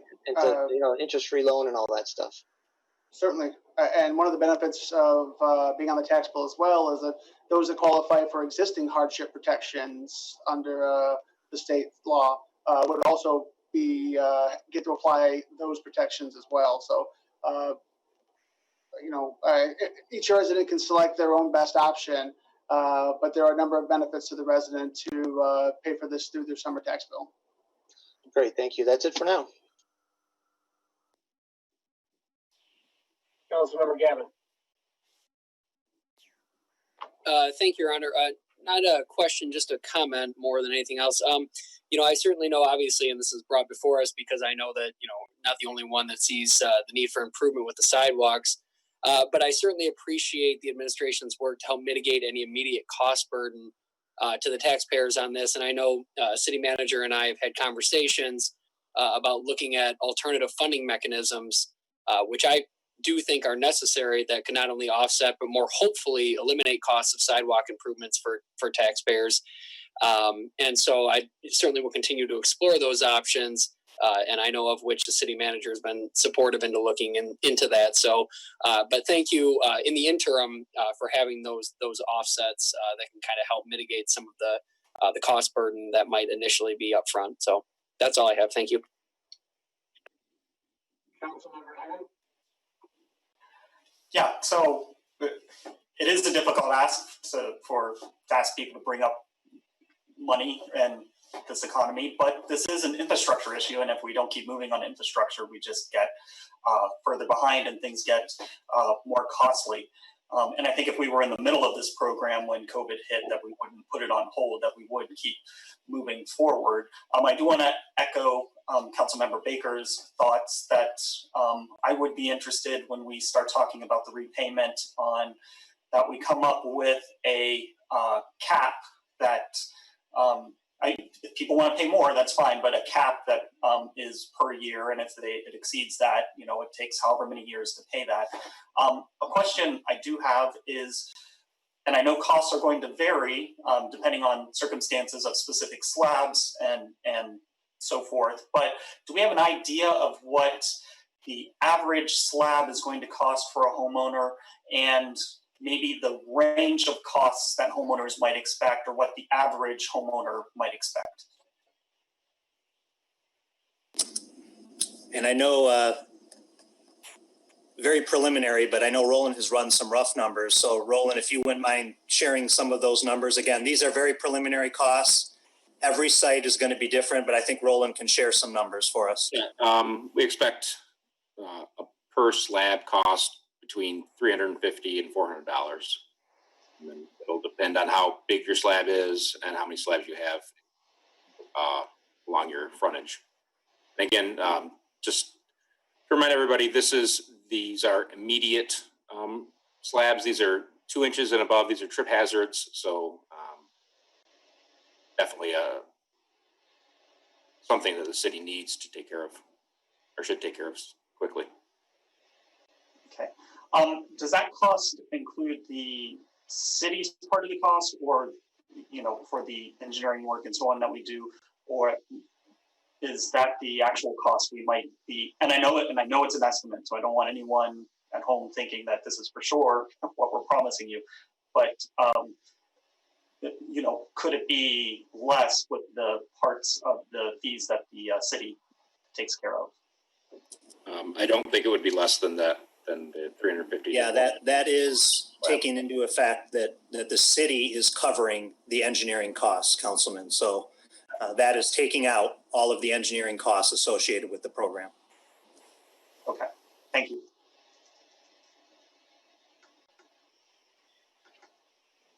Other questions, comments? Councilmember Price? I appreciate all of the thought that has gone into this program, and especially in the times that we're in, making sure that it's being rolled out in a way that is looking out for our residents and making sure that there's not too much of a burden. Especially Councilmember Gavin, I appreciate that you are looking into other funding mechanisms for this. And I just wanted to clarify that if we approve this tonight, move forward with it, residents start getting charged, and then we are able to apply other funding mechanisms in the future, could those residents be reimbursed? Is that a possibility? And I think that's a question for a city manager. Thank you. If we were to find some different way to finance this midstream, we would have the ability to refund any outlays to our residents. Yes. Thank you. Councilmember Blanchard. Just a comment, Your Honor. I think we're very lucky to have excellent pricing on this year. So I really think we need to move forward and get this done. And if our contractor will come to the table with the same money next year, that'll give us 2 years of great pricing. So we really need to move forward. And I wholeheartedly support this. Thank you. Thank you. Like my colleagues, so the biggest difference between the item that we just discussed and this item, this is a cost that would be passed on to residents in a time when there are a lot of folks who have a little less stability in their jobs, maybe facing potential cuts, furloughs. And that is a different scenario than something that is, the city has been budgeting and using the city's budget. So I certainly want to see a cap that gives extended time, a couple of years, to be able to come up with the cost. I mean, again, as has been mentioned, we're talking about only safety, pure safety hazards. We're not just replacing things that may have a slight crack but are still level. We need to, from a safety perspective, we pride ourselves on being a walkable community, and we need to make sure that we are living up to that side of our part of the arrangement and making sure that our sidewalks are walkable for everybody, and there isn't a concern of tripping or falling and significant injury. Assuming that we can, and I think has been discussed, that we will be able to implement ways to cap the amount and give residents a year, 2 years to be able to pay this, given the good rates that we have gotten. I certainly want to be supportive of this. I just want to make sure that we have that built into this, that residents will have time, and this is not going to be, something where we're knocking down your door immediately and saying, sorry, it was just under the threshold, we need to have it right now. I would like to see 2 years for everybody. I'm not even as concerned about the threshold, especially knowing that it's $350 to $400 per slab. That's going to be significant for everybody. We can do that. Sorry, Matt, Dennis, I saw you had your hand up. Go ahead. Yeah, and I'd like to even suggest that the cost per slab is significantly more than I was expecting, about double what I was expecting, and you know, more than 2 years possibly, especially if somebody has a large number of slabs. You know, I would be interested in exploring for sure. And just want to reiterate that two things, since it would be on the property taxes. If someone chose not to pay it ahead of time, if it is on the property taxes, it wouldn't be until July 2021. Is that correct? When we would first put it on? So. Yes, Councilmember. It would be so they would first get that bill in July of 2021. Through the normal course of the tax year, they would have till September 1st to pay that. Right, and then again, reemphasize what was already stated, that there are already hardship programs out there. So for property taxes, so someone does find themselves in a hardship, there are programs out there that can help them if they qualify for those. So those are just the comments I wanted to make. Thank you. Yes, thank you. Sorry, Matt, were you going to respond or comment on what I said prior to Councilmember Hennon? Yes, Mr. Mayor, I was going to respond to say that it is still absolutely feasible to make this a carte blanche across the board, a 2-year program. Yeah, I think for me, again, not knowing when we're coming out of this and anticipating potential additional layoffs at the end of the year, that could very much impact, even though we're not talking about July 21, still it could be time. So I would like to see a minimum 2 years to pay this back. And, you know, again, if we're going to implement a cap somewhere to go over 2 years, I think it would be that person who has, you know, multiple slabs and they're multiple slabs and we're talking $350 a piece. If you're over 700, maybe you have a third year. Just to, you know, then we can chop it up and it's a little bit more even. And just want to make sure this is manageable while also making sure that we're taking care of the city. Any council members have any issues with any of those proposals and how we're going to make this work? Okay, any additional comments at all before I call for the roll? Seeing nobody else, Ms. Mitchell, then would you please call the roll on M4320? Baker? Yes. Blanchard? Yes. Dean? Yes. Gavin? Yes. Hennon? Yes. Price? Yes. Turbrack? Yes. Ms. Mitchell, would you please read item number 5 on tonight's agenda? Motion number M4420, matter of approving the purchase of a rear load garbage body at a total cost of $93,287.52 from the sole source vendor of Heil Equipment, Bell Equipment Company, utilizing the mid-deal cooperative bid contract from account 226-528-982-000. Is there a motion to approve M4420? So moved. Support. Motion made by Councilmember Hennon with support from Councilmember Baker. Mr. Baumgarten? Thank you, Mr. Mayor. As you recall, there was a number of things that we put off to as far as purchasing vehicles and equipment until the subsequent budget year. This was one of those things that we thought was worthwhile and moving forward on. It does fill an absolute need that we have in our Department of Public Works. We are going through the My Deal purchasing, as the motion states, which is a statewide purchasing consortium. So that is one of the ways that one of the programs that we use to know that we're getting the best possible deal on the equipment. As you'll see in your packets, you'll see some of the specs as well as the memo from Mr. Schuler, who is still with us this evening to answer any additional questions council may have. Mr. Schuler.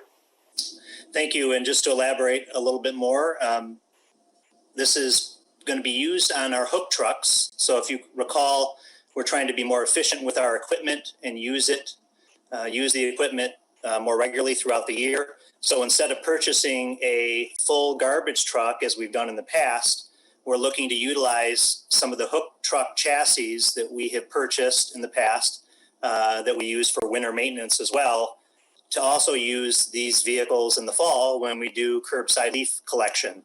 So this body, if you will fit on the back of one of the hook trucks, and will essentially turn that hook truck into a garbage truck, and will allow us to use that chassis in the fall for curbside leaf collection.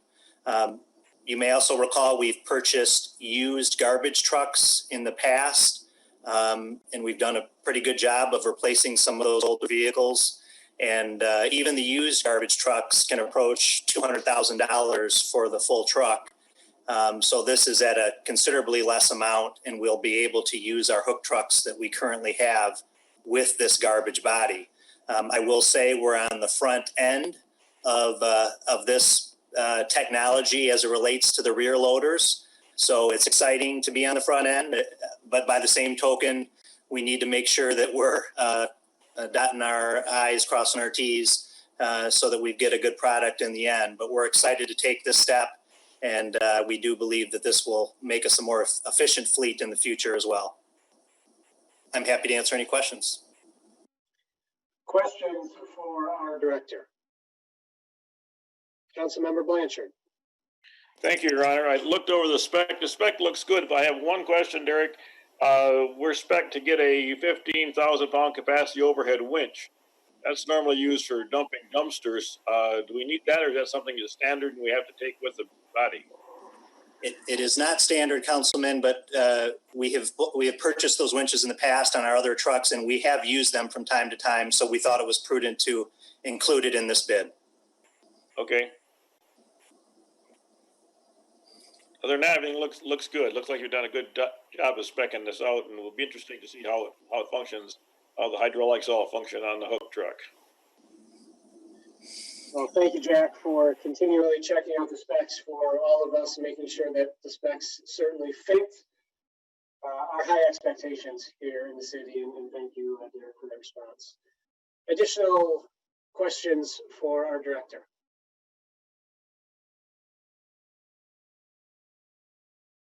I do not see a whole lot. Well, as you mentioned, Derek, this is something that we have been working towards. You've done a tremendous job of increasing the efficiency of our fleet, and being on the front end of this rear load garbage body is something that is important, and will again continue our efficiency as it relates to our fleet. And it also seems that you've done a tremendous job explaining it, you and Mr. Baumgarten, because we do not have any additional questions or comments at this time. Thank you, Mayor. And I do want to thank our foreman, Sean Young, who spent a considerable amount of time with this bid as well. So thank you, Sean.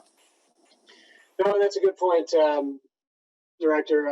Sean certainly does put in a ton of time into these, and you know, you get to be the one in the spotlight, but Sean certainly puts in a lot of the work on these, and we're certainly very appreciative of not only Sean but your entire crew. Okay, we're very, very proud of our DPWs, and I'm sure you're aware of. So thank you for bringing that to light. Seeing no additional questions or comments, Ms. Mitchell, would you please call the roll on M4420? Blanchard. Yes. Dean. Yes. Gavin. Yes. Hennon. Yes. Price. Yes. Baker. Yes. Turbrack. Yes. Ms. Mitchell, would you please read item number 6 on our agenda? Resolution number R2720, matter of considering a resolution to adopt the updated Industrial Pretreatment Program, IPP, rules to regulate the discharge of commercial wastewater as implemented by the Great Lakes Water Authority, GLWA. Is there a motion to approve R2720? So moved. Moved by Councilmember Gavin, support by Councilmember Blanchard. Mr. Baumgarten? Thank you, Mr. Mayor. This comes to you from DPW. Mr. Schuler can provide information on this item. Thank you, and thank you. This is a requirement of the Great Lakes Water Authority, and just so everybody knows, the Great Lakes Water Authority handles our sewer discharge and the treatment of such, and does so for a number of communities in Southeast Michigan. So they are requiring us to adopt these new rules. I included in the packet an outline of some of the highlights of the changes. You'll see some of them are substantive, some of them are more formatting type things. There's also new language in here regarding PFAS that I know all of us have heard about. Again, focusing on those industrial customers, of which Berkley really doesn't have those type of customers, but nonetheless, all communities that send sewer to Detroit for treatment are required to adopt these new rules and regulations. So we're going to bring it before you today, and then we've got to respond back to them by September 1st. I have provided these to our city attorney, John Starren, for his review as well. So he's reviewed and approved these as well. So I'm happy to answer any questions regarding this matter. Questions for our director?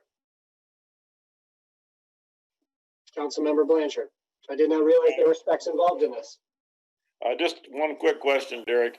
Is there any substantive change to us and the way we operate based on this, or is just that doing this for PFAS? Councilman, I really don't see any changes that would apply to Berkley and the businesses that we serve. Okay, that's what it looked like to me also, so thank you. Councilmember Baker. Thank you, Your Honor, and thank you, sir, for bringing for doing all the work with this and bringing this to us tonight. Following up on my colleague's question, I think I know the answer to this, but would there be anything requiring us to go through additional training or to affirm that we are in position to comply with these rules, or is it just, let's just keep rolling and being awesome? Yeah, let's keep rolling. I did attend a webinar that they hosted. It was about an hour-long webinar that got into some of the details of this, Councilman. But yeah, there was no mention of any additional training or anything else that we need to do at this time. Great, thanks. Any other questions or comments at this time? It does not appear to be. Okay. Seeing no additional questions, thank you, Mr. Schuler, for bringing this to us and explaining what is actually happening here and what is not happening here, which for us is not a lot in terms of changes, but important that we certainly do this, and we join the rest of our friends in GLEWA in making sure that we are current. Ms. Mitchell, would you please call the roll on R2720? Dean? Yes. Gavin? Yes. Hennon? Yes. Price? Yes. Baker? Yes. Blanchard? Yes. Turbrack? Yes. We now move on to our next agenda item. Ms. Mitchell, please read item number 7. Motion number M4520, matter of the intergovernmental agreement for the Berkley High School Plaza project. This agreement would serve as partnership between the city, Berkley DDA, and school district to improve the landscape located at 2524 Coolidge Highway. Is there a motion to approve M4520? Motion to approve. Motion Support. by Councilmember Baker with support from Mayor Pro Tem Dean. Mr. Baumgarten. Thank you, Mr. Mayor. I can give an introduction to this, but as you'll see, you're also joined by DDA Director Jennifer Finney, as well as board member Mateo Pasalacqua, who was on our design committee, who's had a fantastic role in bringing this forth to you this evening. In short, what we're proposing this evening is a collaboration between the city, the DDA, the Downtown Development Authority, as well as the school district, to turn the area that used to be and part of the community garden, as well as the long vacant home with the home with a business front on there along Coolidge. It's been an area that has been somewhat neglected over time. The exiting homeowner was looking to sell it. The school district did purchase it primarily for parking. But over the course of our conversations with them and given our strong collaboration between the school and the DDA board, they've opened it up to creating a plaza of sorts that would suit not only their students, but also pedestrians up and down Coolidge as well. So we would be funding partners in this. Jennifer Finney, our DDA director, will be the person running point on making sure that this thing gets executed properly if all parties agree to it. As you'll see from the packet, Jennifer did include conceptuals on what this would look like. You see, it is very open to Coolidge.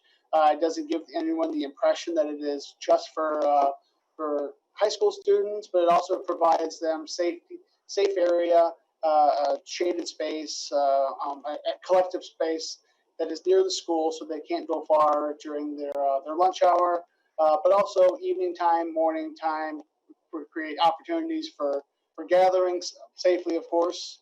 But it would be a gem along Coolidge. As you recall, during the budget process, we did have to forego the development of Dorothea into a pocket park. So this comes in a lot cheaper than what we were initially talking about as far as a collaboration between the DDA and the city. But it does still make a physical improvement along the corridor there. So if you're sensing a theme this evening with sidewalks, with park spaces, now with this plaza, this is all about building a better Berkley and creating new spaces and new gathering points for fellowship and community, which is why the city, the DDA, and the school board thought it best to come to the council first.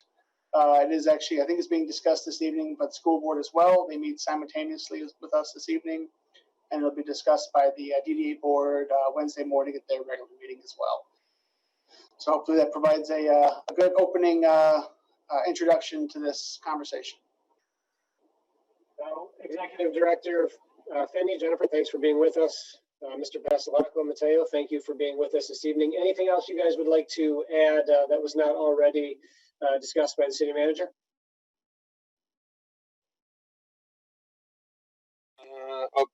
I'm assuming you can hear me. Yes.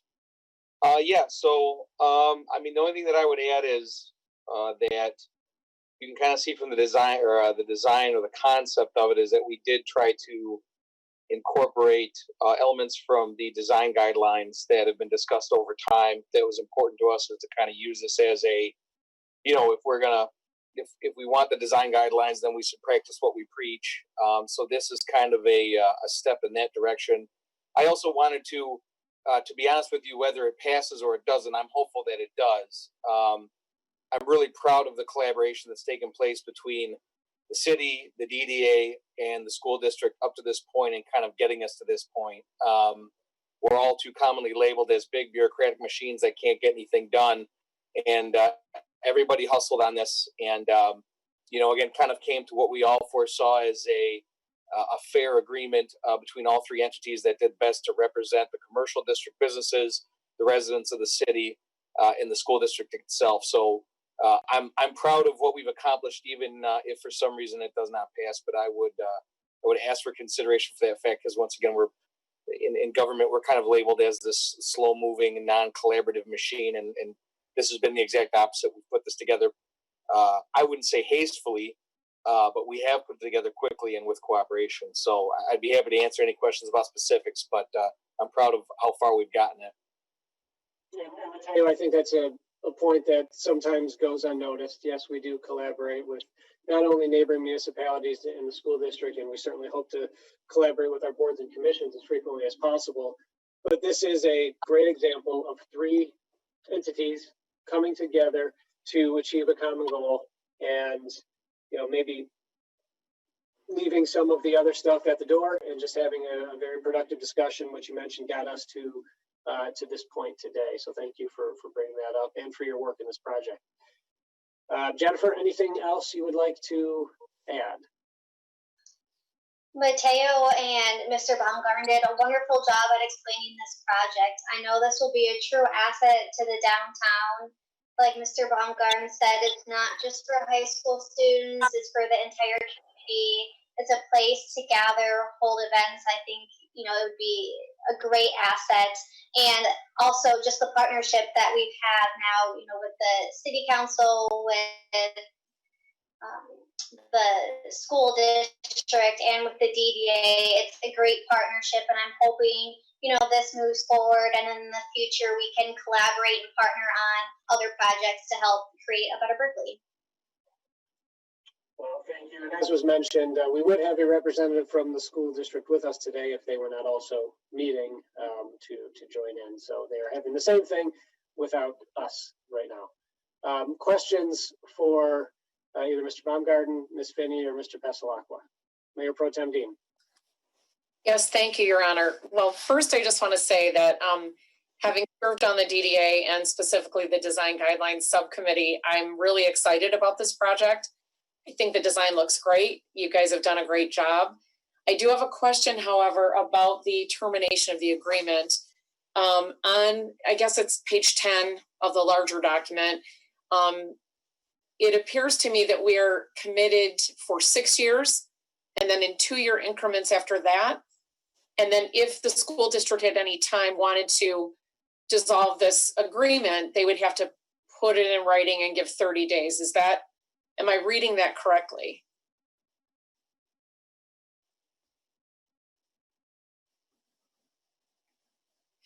So the way that, so it's an initial 6-year term in which the plaza would, operate and function as outlined in the agreement.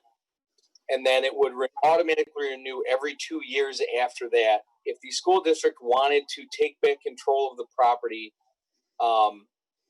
it would have to provide no less than 30-day notice prior to the termination of the initial term or any subsequent renewal term.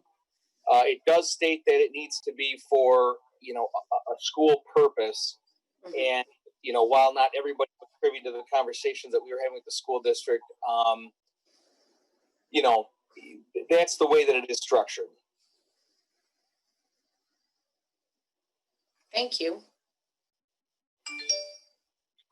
Okay, thank you. Councilmember Baker. Oh, thank you, Your Honor. I thought you were going to, get Ross next. So, super. Thank you to all of you. Oh, nice. Okay, I'm moving around.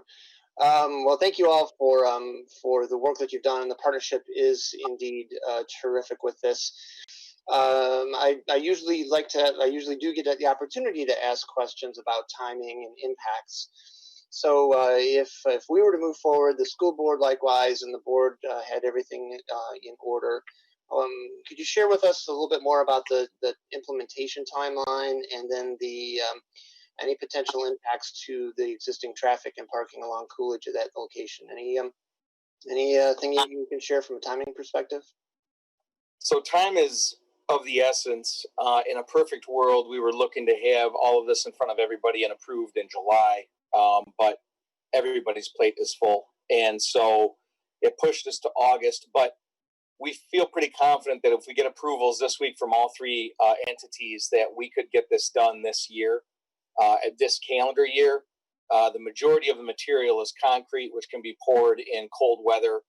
And it's best to do new planting landscaping in the fall anyways.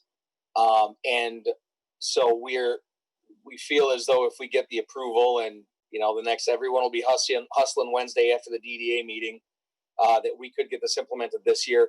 As far as traffic implications along Coolidge, we feel that it would improve the pedestrian traffic as far as kind of having a reason to traverse that great expanse. Even though we necessarily lose anything with the house, now we kind of have this, we could have had this sea of concrete from BP, parking lot to Lock City.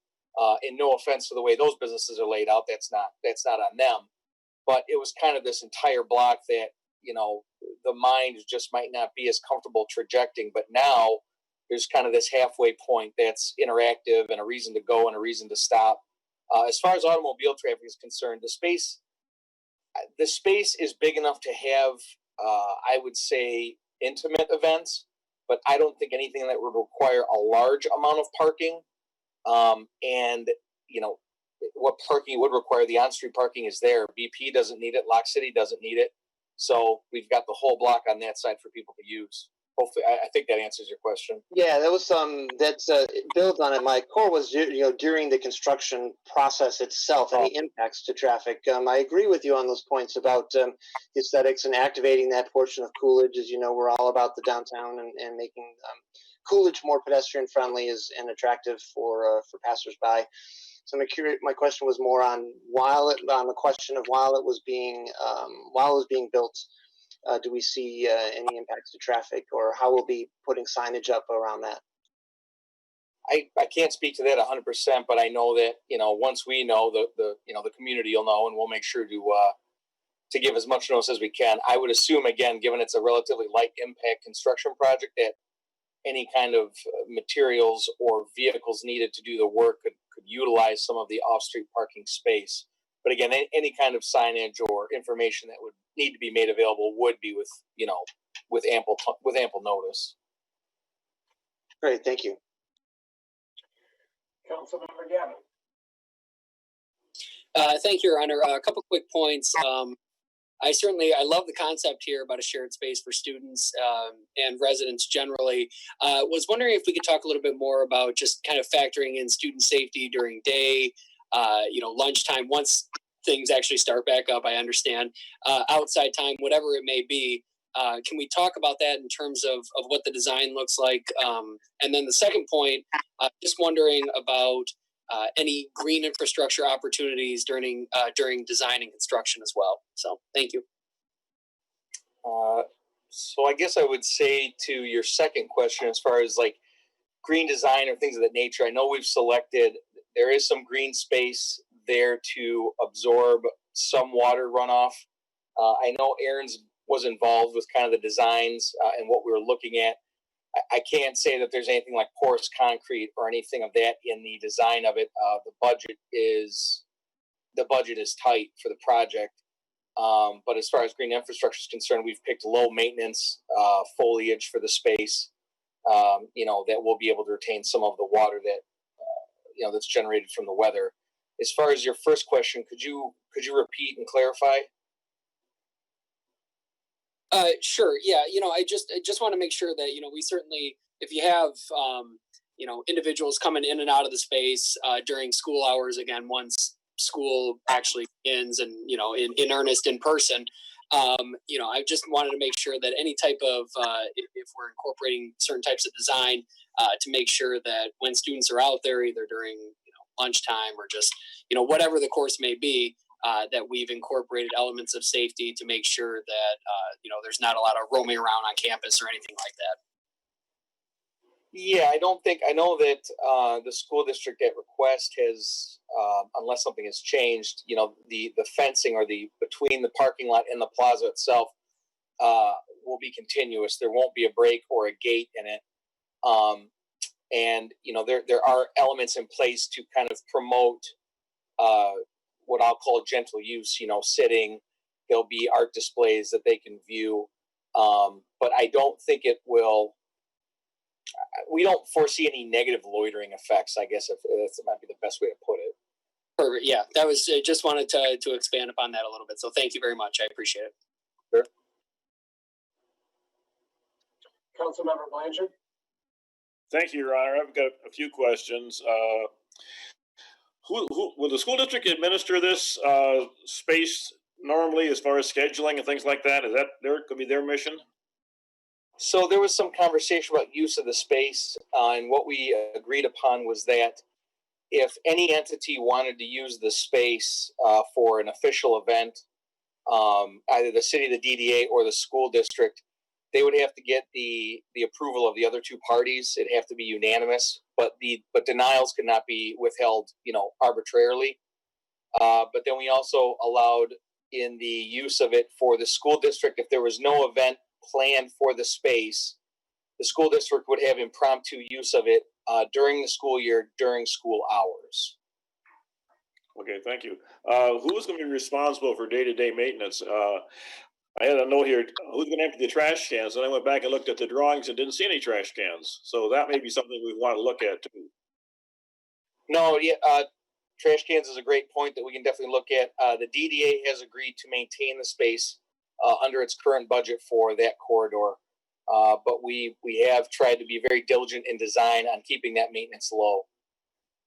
Yeah, it's a good design. I like it so far. I like the concept. The other thing is you've got a food truck in there. Do you anticipate food trucks in there very often? Because if you do, there should be facilities for food trucks, such as electrical hookups, or not running generators in that area. Yeah, so we incorporated the curb cut that existed there already for the house into the design as an obvious area where a truck could pull in and out.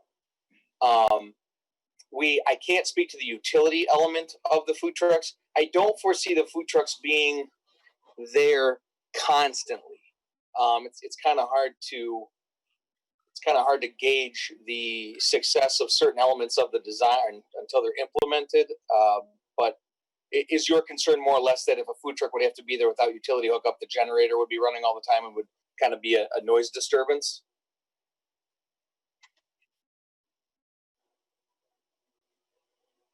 Take that as a yes. Run 2 or 3 generators and it gets very noisy, and I don't think that's what you anticipate in that space. You're correct. Yeah. So I think we would just have to, again, there's no utility element to it now. But I think if we were at the point where the food truck usage was constant, I think all 3 parties could find a way to getting utilities to the site.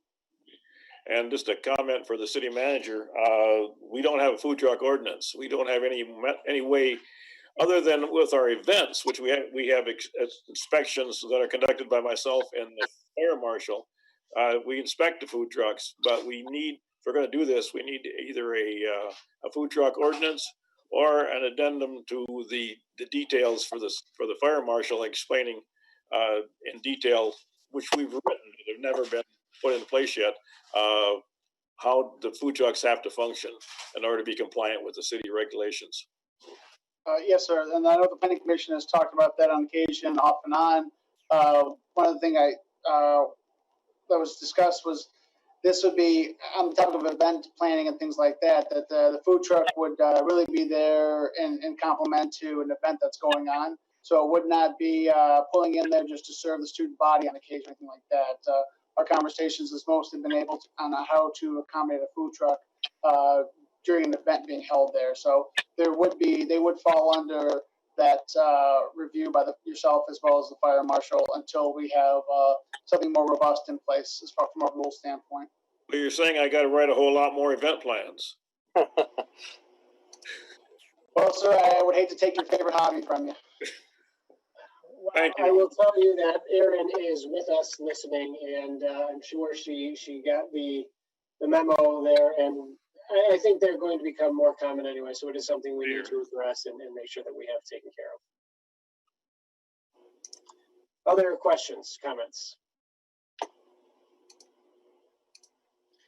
Seeing no additional hands raised, thank you all for both of you for being with us this evening, Jennifer Mateo, and for answering the questions as we look forward to this partnership and activating this space in a way that I had not seen imagined before, and looks like a very good space and something that will serve the entire community as they're walking up and down Coolidge. Ms. Mitchell, would you please call the roll on M4520? Gavin, Yes. Hennon, Yes. Price, Yes. Baker, Yes. Blanchard, Yes. Dean, Yes. Turbrack. Yes. We now move on to item number 8, please. Motion number M4620, matter of awarding the landscape architectural service contract to Grissom Metz Andrews in an amount of $15,000.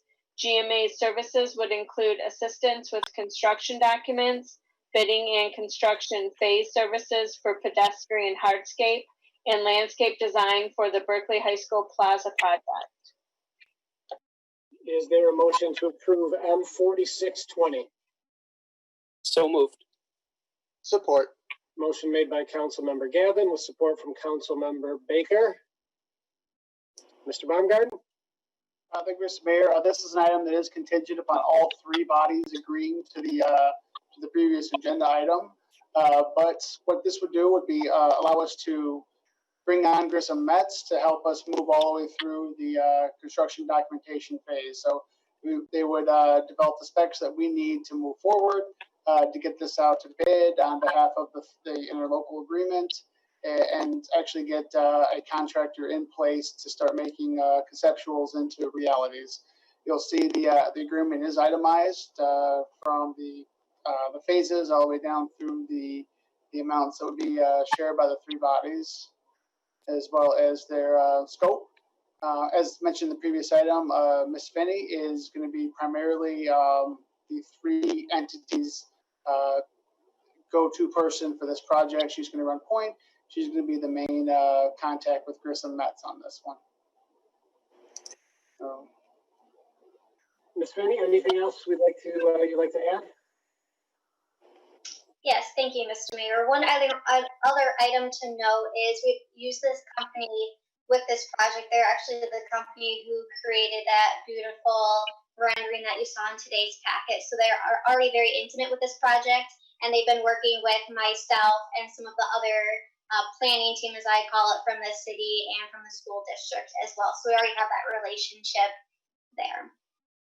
And as was mentioned, this is contingent on obviously all bodies passing and agreeing to this. Additional questions on the contract for us today? I assume most of the conversation was had with the previous agenda item, but if there is any additional questions or comments on the specific language, there does not appear to be. Well, thank you again for being with us, Ms. Finney, and for walking through that. Seeing no additional questions or comments, Ms. Mitchell, would you please call the roll on M4620? Hennon? Yes. Price? Yes. Baker? Yes. Blanchard?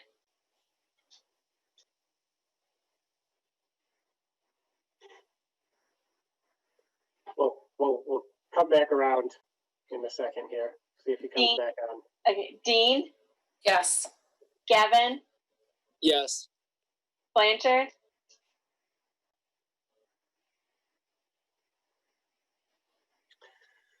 Mayor Kerbeck?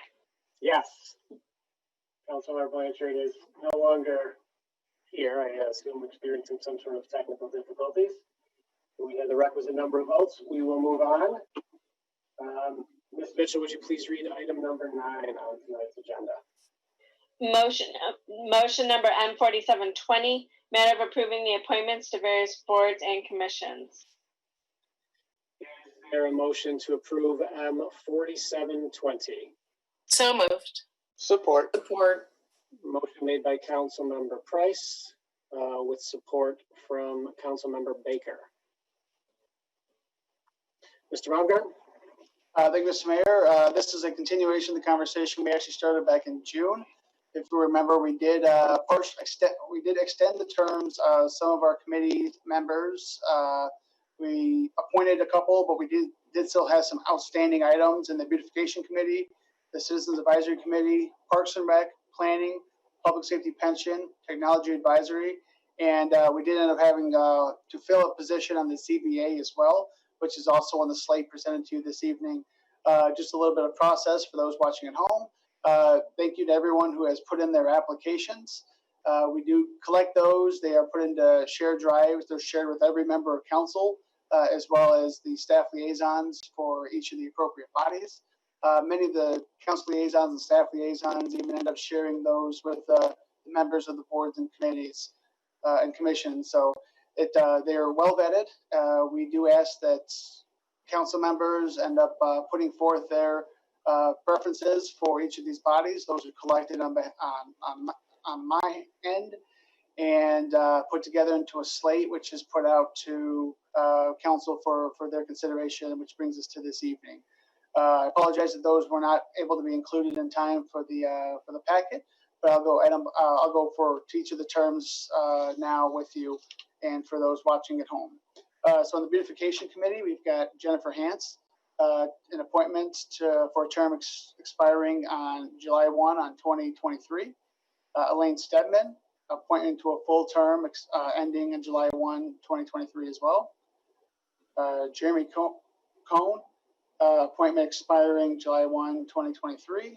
Stephen Bard, appointment to a full term expiring July 1, 2023. On the Citizens Engagement Advisory Committee, let's see, we have Colleen Groveland as a reappointment to a term through July 1 of 2022. Zachary Berkley, an appointment to a full term expiring July 1, 2022. Nicole Menard, appointment to a full term expiring July 1, 2022. Jessica Vellani, appointment to fill a partial term expiring July 1, 2021. Parks and Recreation Advisory Committee has 3 reappointments, all expiring in July 1. One quick second, Mr. Baumgarten. I see a hand up already. Councilmember Price, was there something you wanted to mention before we got through everybody here? Yes. So I am the liaison to the Citizens Engagement Advisory Committee. As some of you know, we are very much in a position of transition right now on our committee, filling a number of spots that were just read.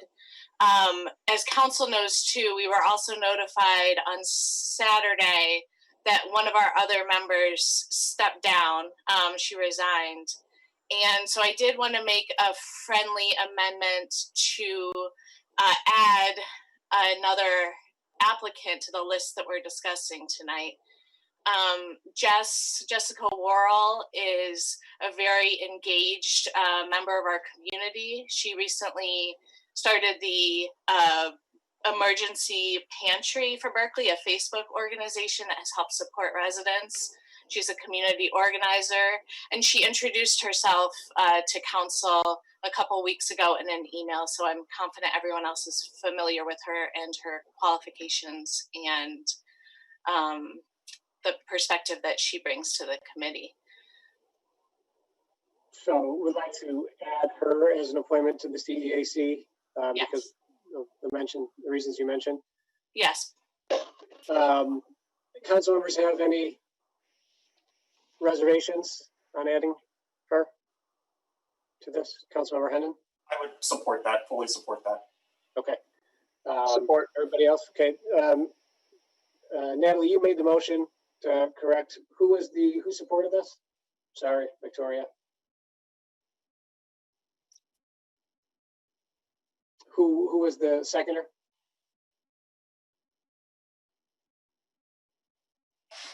Hennon, is that correct? To the original motion. Yeah, sorry. Oh, okay. Baker. Councilmember Baker. So do you have any issues with that, Councilmember Baker? No, I'm fine. I think that makes a lot of sense. Okay, so we'll add her, and sorry, Mr. Baumgarten, for cutting you off. I wanted to make sure we had the full slate, and now you can run through the rest of the names. No worries at all, Mr. Mayor. Parks and Recreation Advisory Committee, appointment for terms ending July 1, 2023. John Nicolai, Josh Pollard, and Betty Smith are all reappointments.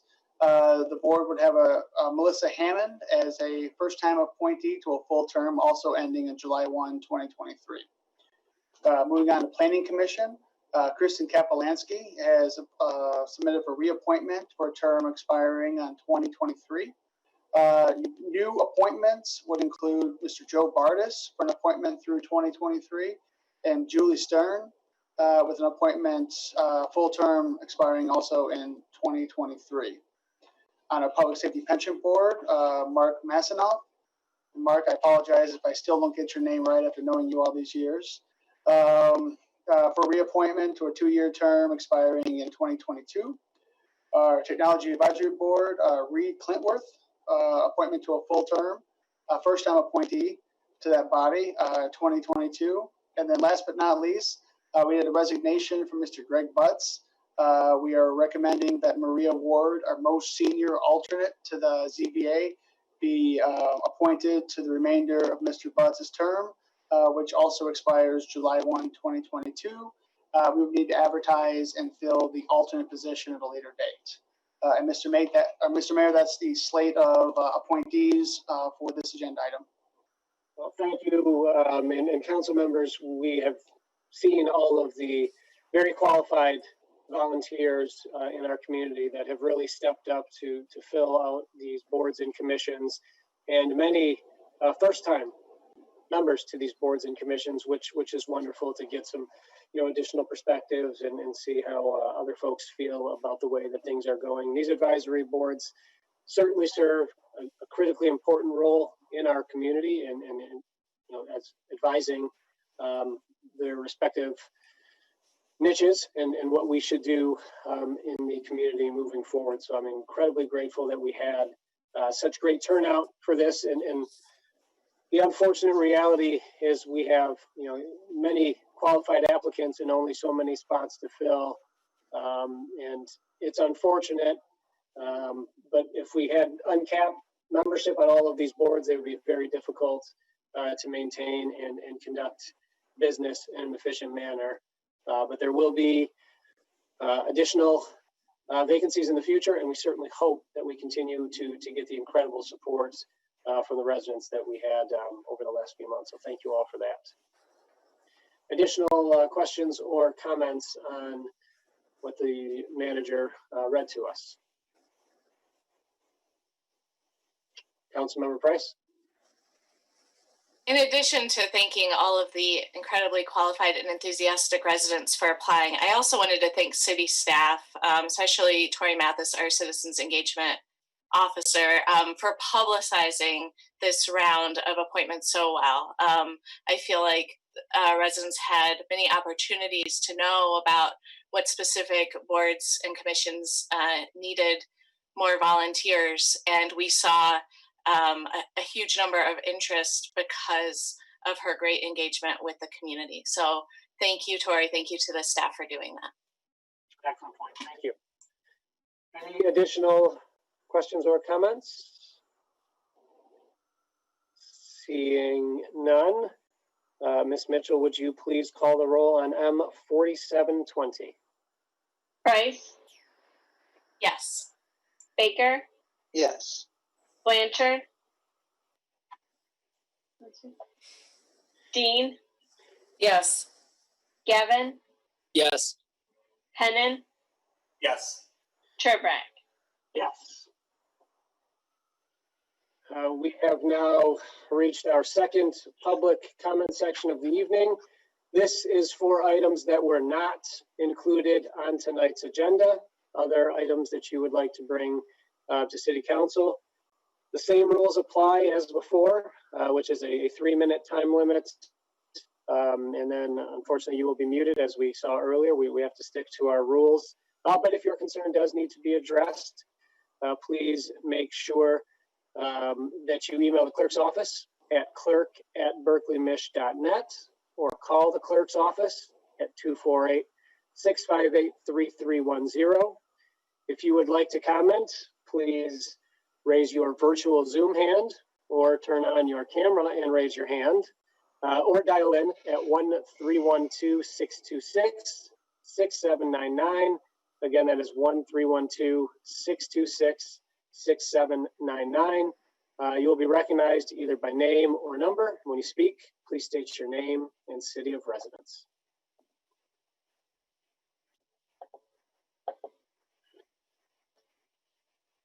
Mr. Mayor, I'm not seeing any at this time. All right, we'll give one more minute to make sure everybody knows how to raise a hand or call in. If you are having trouble raising your hand, please call again. That's 312-626-6799. Also trying to give Councilmember Blanchard a second to get back in the mix. It appears that is not going to come to fruition, at least right now. Ms. Mathis, anybody else? No, sir. All right, seeing none, we will move to public comments. Ms. Mitchell, I do not know who is first, but hopefully it is not Councilmember Blanchard. It is not. It is Councilmember Baker. Well, either way, he's coming up soon. Councilmember Baker. Great, thank you again, Your Honor. A couple of quick updates from our various committees. First, the Historical Committee. They met on July 14th, and they're currently scheduled to meet again on September 8th, following the bi-monthly cadence that a lot of the committees are operating in at the moment. They want to share a couple of updates.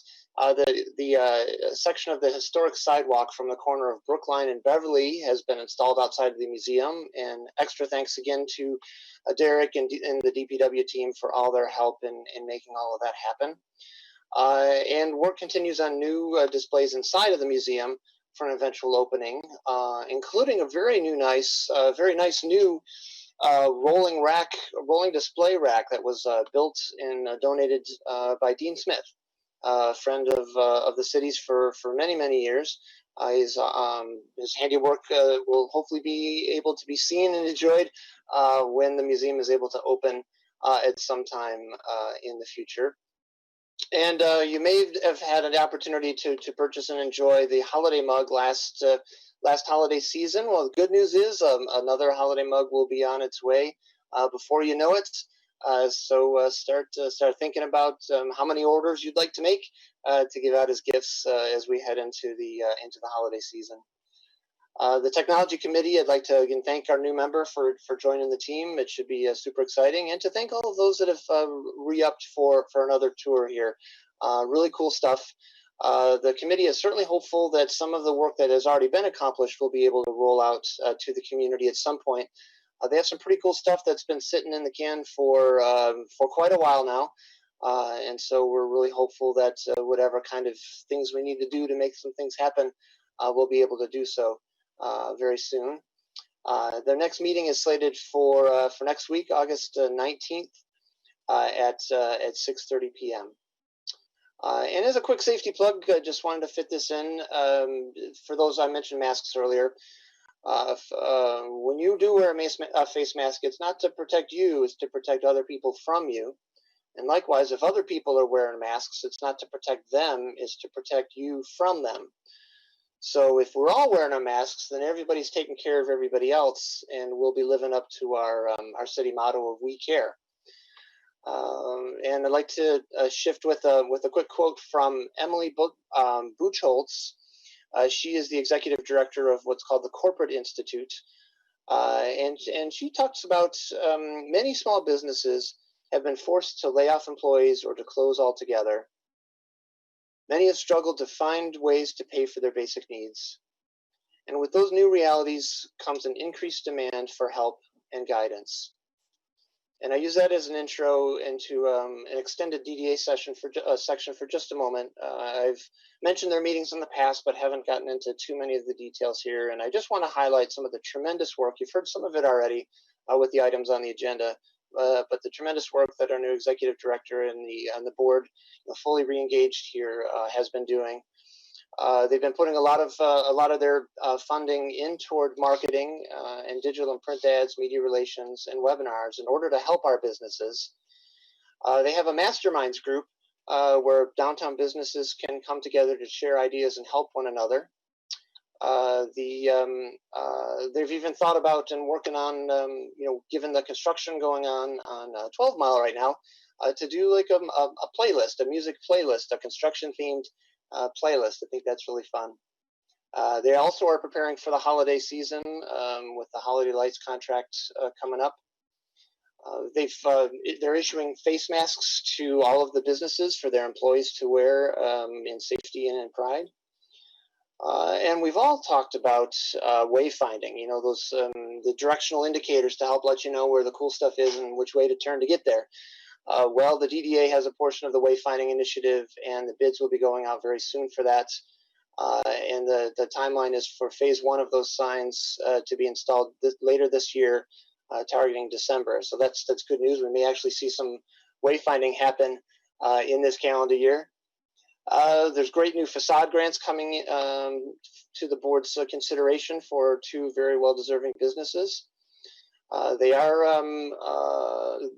a business development committee that's working on adding available property reports to the DDA website, which would list where the available properties are available, and a process flow chart that gives greater clarity into how to open a business here in Berkeley, giving you step-by-step guidance to take the concern and worries of that out of the way. They recently held Ladies' Night Outside, which is a success for all of the businesses, so kudos to the marketing committee for that. And they're now looking into additional events yet this year, and they now have a social media Berkeley Ambassador program, which will be coming very soon. And you can learn more about this and other cool things that the DDA is doing at their next meeting coming up in just 2 days' time on Wednesday, August 12th, starting at 8:30 a.m. So kudos again to Jennifer and the team Thanks to this council and the administration for their support in helping make all of this cool stuff happen. And thank you for your time this evening to share these updates. Thank you, Councilmember Baker. Councilmember Price. Thank you. I want to thank especially tonight Victoria Mitchell and the rest of the city clerk's office and the staff who pitched in and organized and oversaw yet another record-breaking primary election, this time during a global pandemic. Thank you also to all the poll workers, especially the many new younger workers who stepped up to help during this unprecedented time. And thank you to everyone who voted, either in person or absentee. Our democracy is stronger because of you. While our library building remains closed to the public for the safety of staff and patrons, many services continue to be offered, including curbside pickup of materials, a full range of digital resources, and virtual events for all ages. My kids are especially looking forward to the quarantine stuffed animals sleepover on August 21st. Check out all the offerings in the calendar on the Berkeley Public Library website. And as the summer winds to an end, we are becoming more aware of unintended consequences of staying closer to home and avoiding gatherings. Home improvement projects have increased the demand for construction and supplies.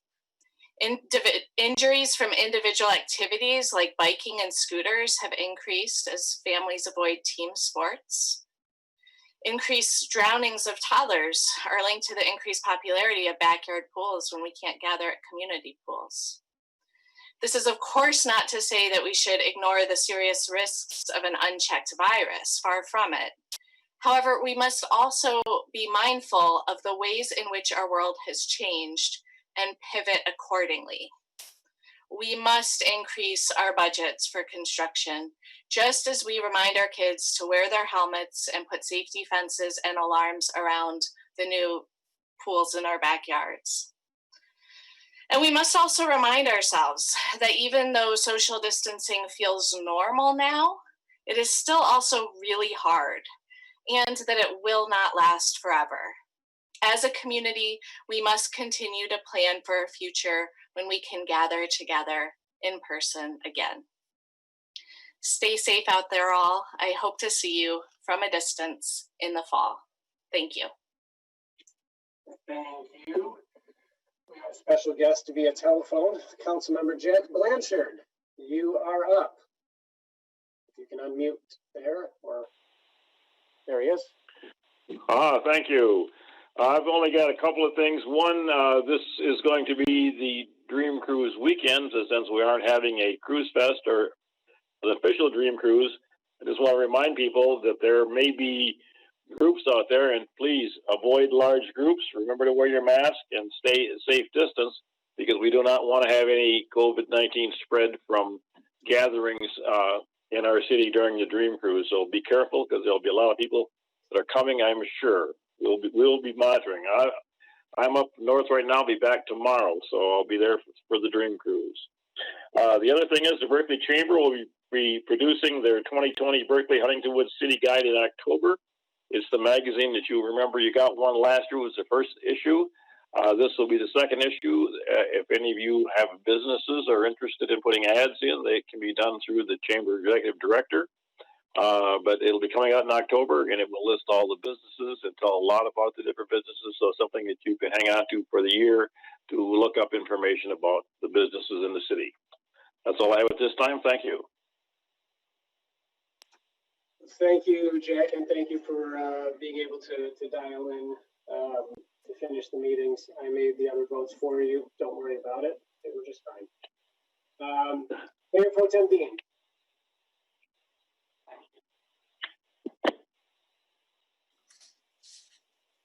Thank you, Your Honor. So I'm pretty excited to let you all know that I know I've talked about the high-risk response team for cases of intimate partner violence, and we are moving closer to that goal of bringing that team to Berkley. And for those of you that don't know or don't remember, a domestic violence high-risk response team is a multidisciplinary group dedicated to the identification of high-risk domestic violence cases and the creation of a coordinated community response, including prevention and community education.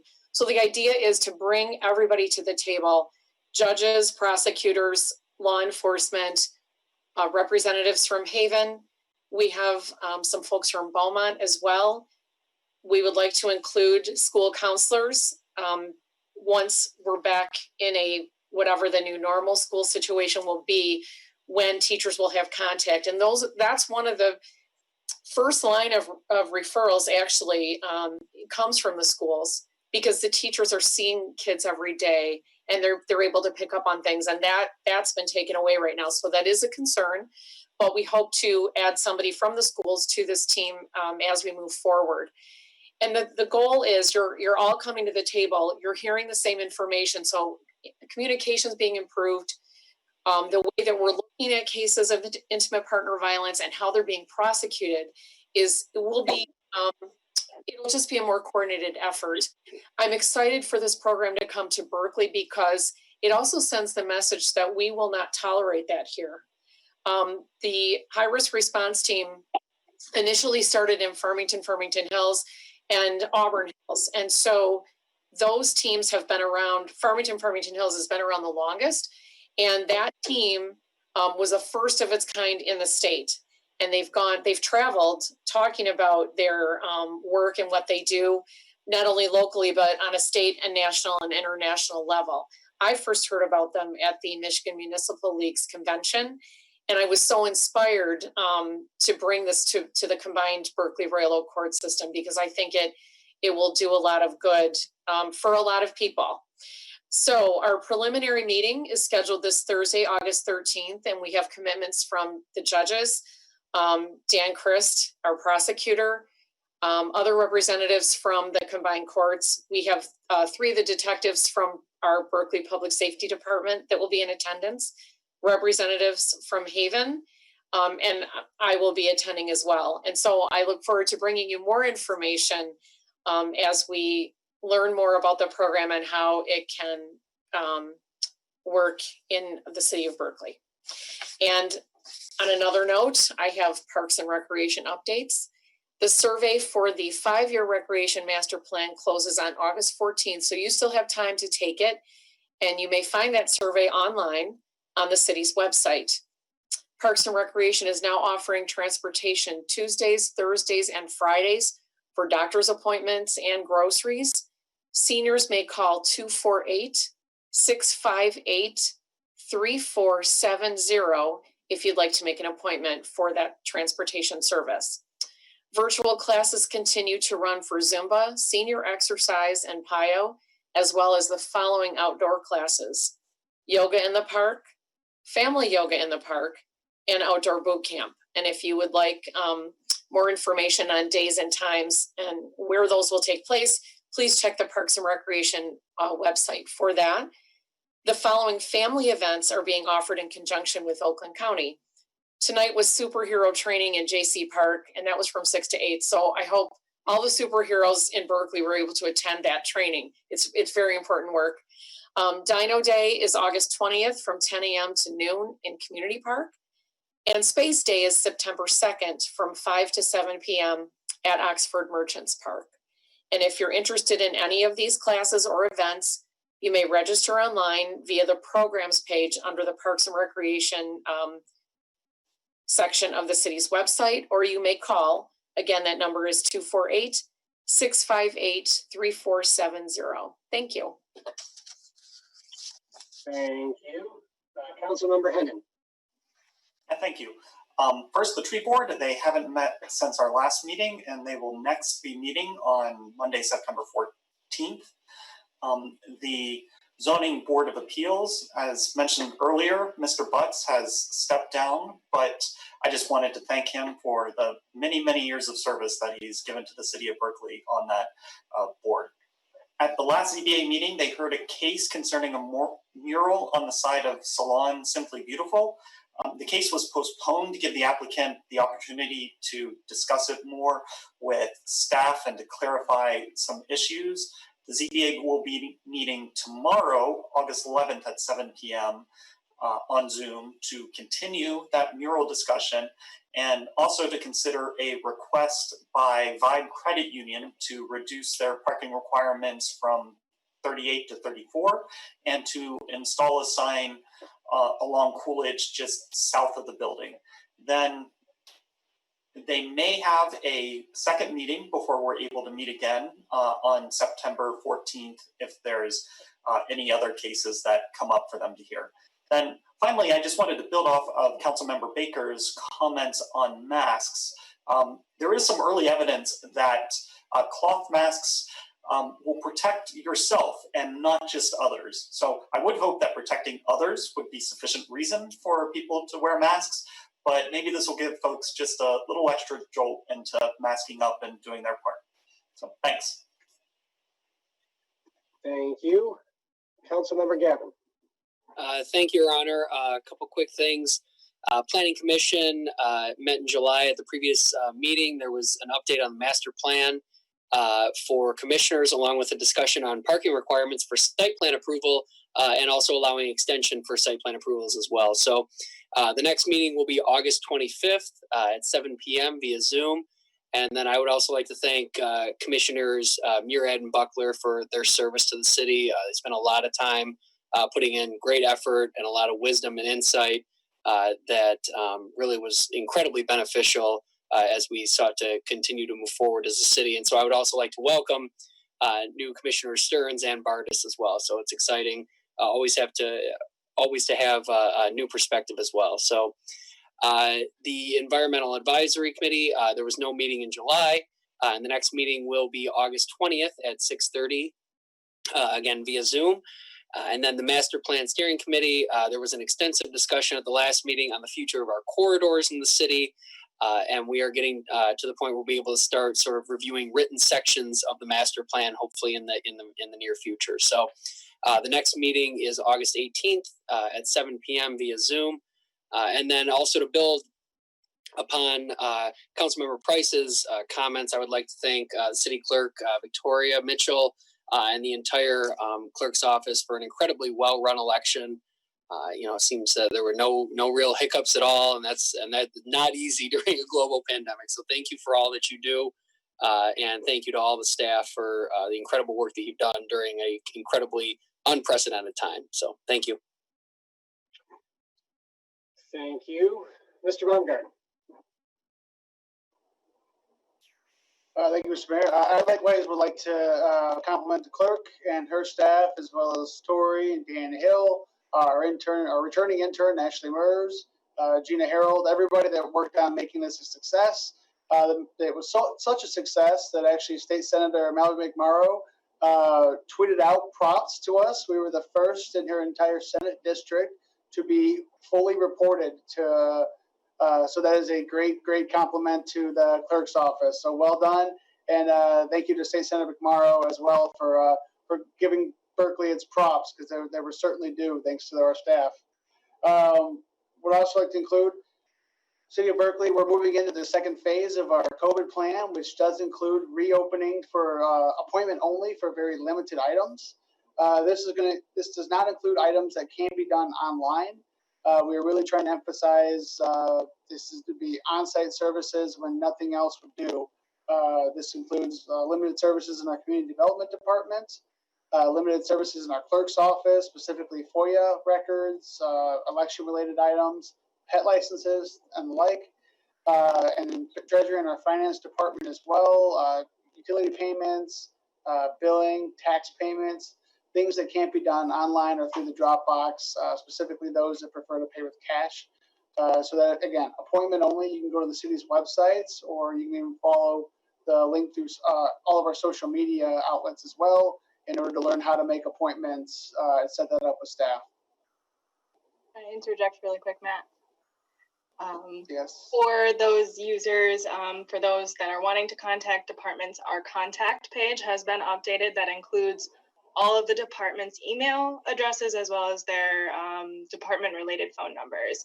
So that is a way for everybody to reach us. It's berkleymich.org/contact us.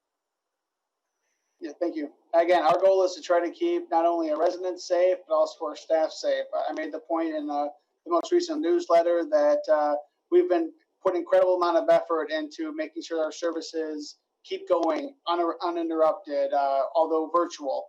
Unfortunately, we have staff small enough here at City Hall that if we were to have a scare or need to go into quarantine, we would have to end those services for a short period of time. And so, again, I appreciate the comments I'm asking up. I appreciate anybody that is able to do their business virtually or through our Dropbox. But those that can't, we will accommodate them on a limited basis. And I thank all of our residents for being so safe and being so trusting and understanding throughout this period. So just a thank you 10 times over.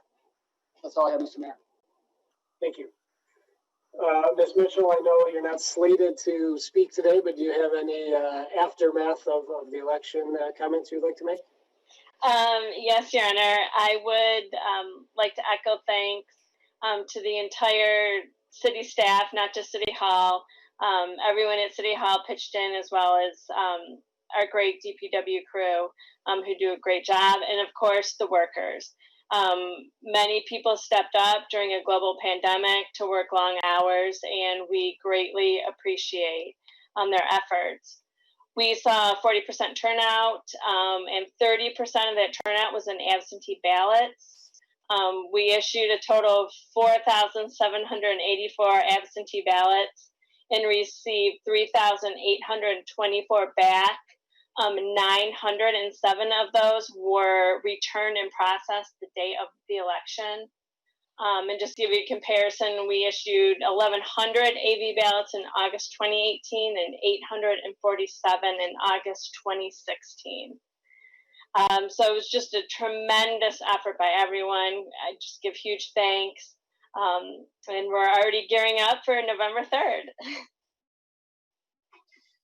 Well, thank you, Ms. Mitchell, and as has been mentioned by almost everybody, it was a tremendous job by you, certainly you, Gina, the entire team, the whole City Hall staff. I know that everybody was pitching in and making sure that day went off as smoothly as it did, in what is probably going to become the new norm for us, even after COVID. At some point, I do think that absentee ballots and access to voting and the ease are going to continue to be important, and we certainly expect November to be an even higher turnout. And I have full faith and confidence. You've set a pretty high bar, and I certainly assume that you will rise to meet that again, as well as the staff and the volunteers, the election workers that came out. I know we had some help from the state and some other places, but it's a long day.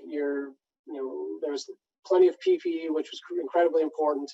Everybody looked as if they were following all the protocols and did everything they could to not only ensure their own safety, but the safety of those that came in to vote.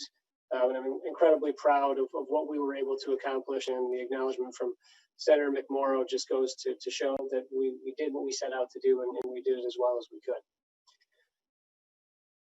As a lot of the things that I was going to mention have already been mentioned. As Councilmember Blanchard said, normally we would be gearing up for the Dream Cruise, and as you all are aware, and the residents are aware, we formed a concerted effort with our neighbors on the Woodward Corridor to not move forward this year. Unfortunately, as disappointing as it is to all of us, with the Dream Cruise and the Cruise Fest, because it is in the best interest and safety of all of the folks. And unfortunately, there are groups that are gearing up to make a big show on Saturday of the Dream Cruise, and are kind of eschewing all of the protocols that have been in place. And there will be large groups, unfortunately. And the last thing that any of us want is to be the epicenter of any kind of breakout, COVID breakout. And I certainly urge any of our residents that feel the need to walk up and down, if that is something you want to do, to please, as has been mentioned many times, wear a mask for the protection of others and for your protection, and try to observe social distancing as much as possible. It is incredibly unfortunate that we don't have a Dream Cruise or a Cruise Fest this year. The reality is it sucks for all of us. Okay? It's something that we're very excited to do every year, and we can't do it. We can't even watch college football this year, and I have no idea what that is going to do to me. It's going to be a very difficult fall and winter. But the reality is it's in the safety of everybody. It's in the safety of those student athletes in the school. So we all need to make sacrifices this year. So I urge you to please make smart decisions as it relates to large gatherings that we will probably see on Woodward. As Councilmember Hennen and Councilmember Gavin mentioned, we had some longtime volunteers that left their respective roles in the community. There will be, at a future meeting, we will be recognizing those volunteers for the service, the many, many years of service that all three that were mentioned have provided the community. So please stay tuned for that. I was on a call with managers and mayors of our congressional district and our Congressman Andy Levin a couple of weeks back. And in general, we all had similar concerns regarding the upcoming legislation and support for not only cities, villages, and townships under 50,000 people, but also our small businesses. And while Congressman Levin mentioned some legislation that he helped guide through and create as guide through the House, has passed the House to provide that relief, it has not passed the Senate yet, and they have their own bills, and it appears that they are a little further apart in negotiation than we would like. And just to be clear, this is not a Democrat or Republican issue. I don't care what side of the aisle you sit on. This is an American issue. And I sincerely hope that our elected officials can cut out the partisan politics and do what is best for all Americans. I've been incredibly proud of our residents and the businesses in our community doing all that they can to be safe, to distance, to wear masks. Last week, I was actually able to cut my first ribbon while wearing a mask at the Berkley Medical Center Pharmacy on 12 Mile. Yes, it was a smaller ribbon cutting than we would do, and there were some protocols in place in terms of how many people could be around. And it's unfortunate, but again, that's our reality. And we don't want to just stop moving forward. We need to, if we're going to do so, we need to do so safely. And I was very happy to be there, the Berkley Medical Center Pharmacy on 12 Mile. And it was a great event, albeit small. It was a great event. I want to thank the DDA and the Chamber for all they've done. And we heard from Councilmember Blanchard in publicizing and supporting our businesses. And I want to thank the residents for safely frequenting those businesses whenever possible. We don't know when things will return to normal or even what new normal might look like in the future. But I do know that we will continue to support each other. And as Councilman Baker mentioned earlier, we care. As we, I'm going to let that go. Just wear a mask, wash your hands, and distance. I don't need to preach at anybody. We're all adults. We make our own decisions. But please remember that the decisions that you make can potentially put others at risk. So please err on the side of caution if you need to do something. With that, I will ask for a motion to adjourn, and it looks like Councilmember Blanchard is no longer with us, so I guess we will not have to mute him, and we will be done before we have to worry about passing 10 o'clock. So with that, there a motion to adjourn made by Councilmember Baker. Support by Councilmember Hennen. Ms. Mitchell, would you please call the roll in a minute and a half? Blanchard. Dean. Yes. Gavin. Yes. Hennen. Yes. Price. Yes. Baker. Yes. Bragg. Yes. The August 10th, 2020 regular meeting of the 30th Council is adjourned.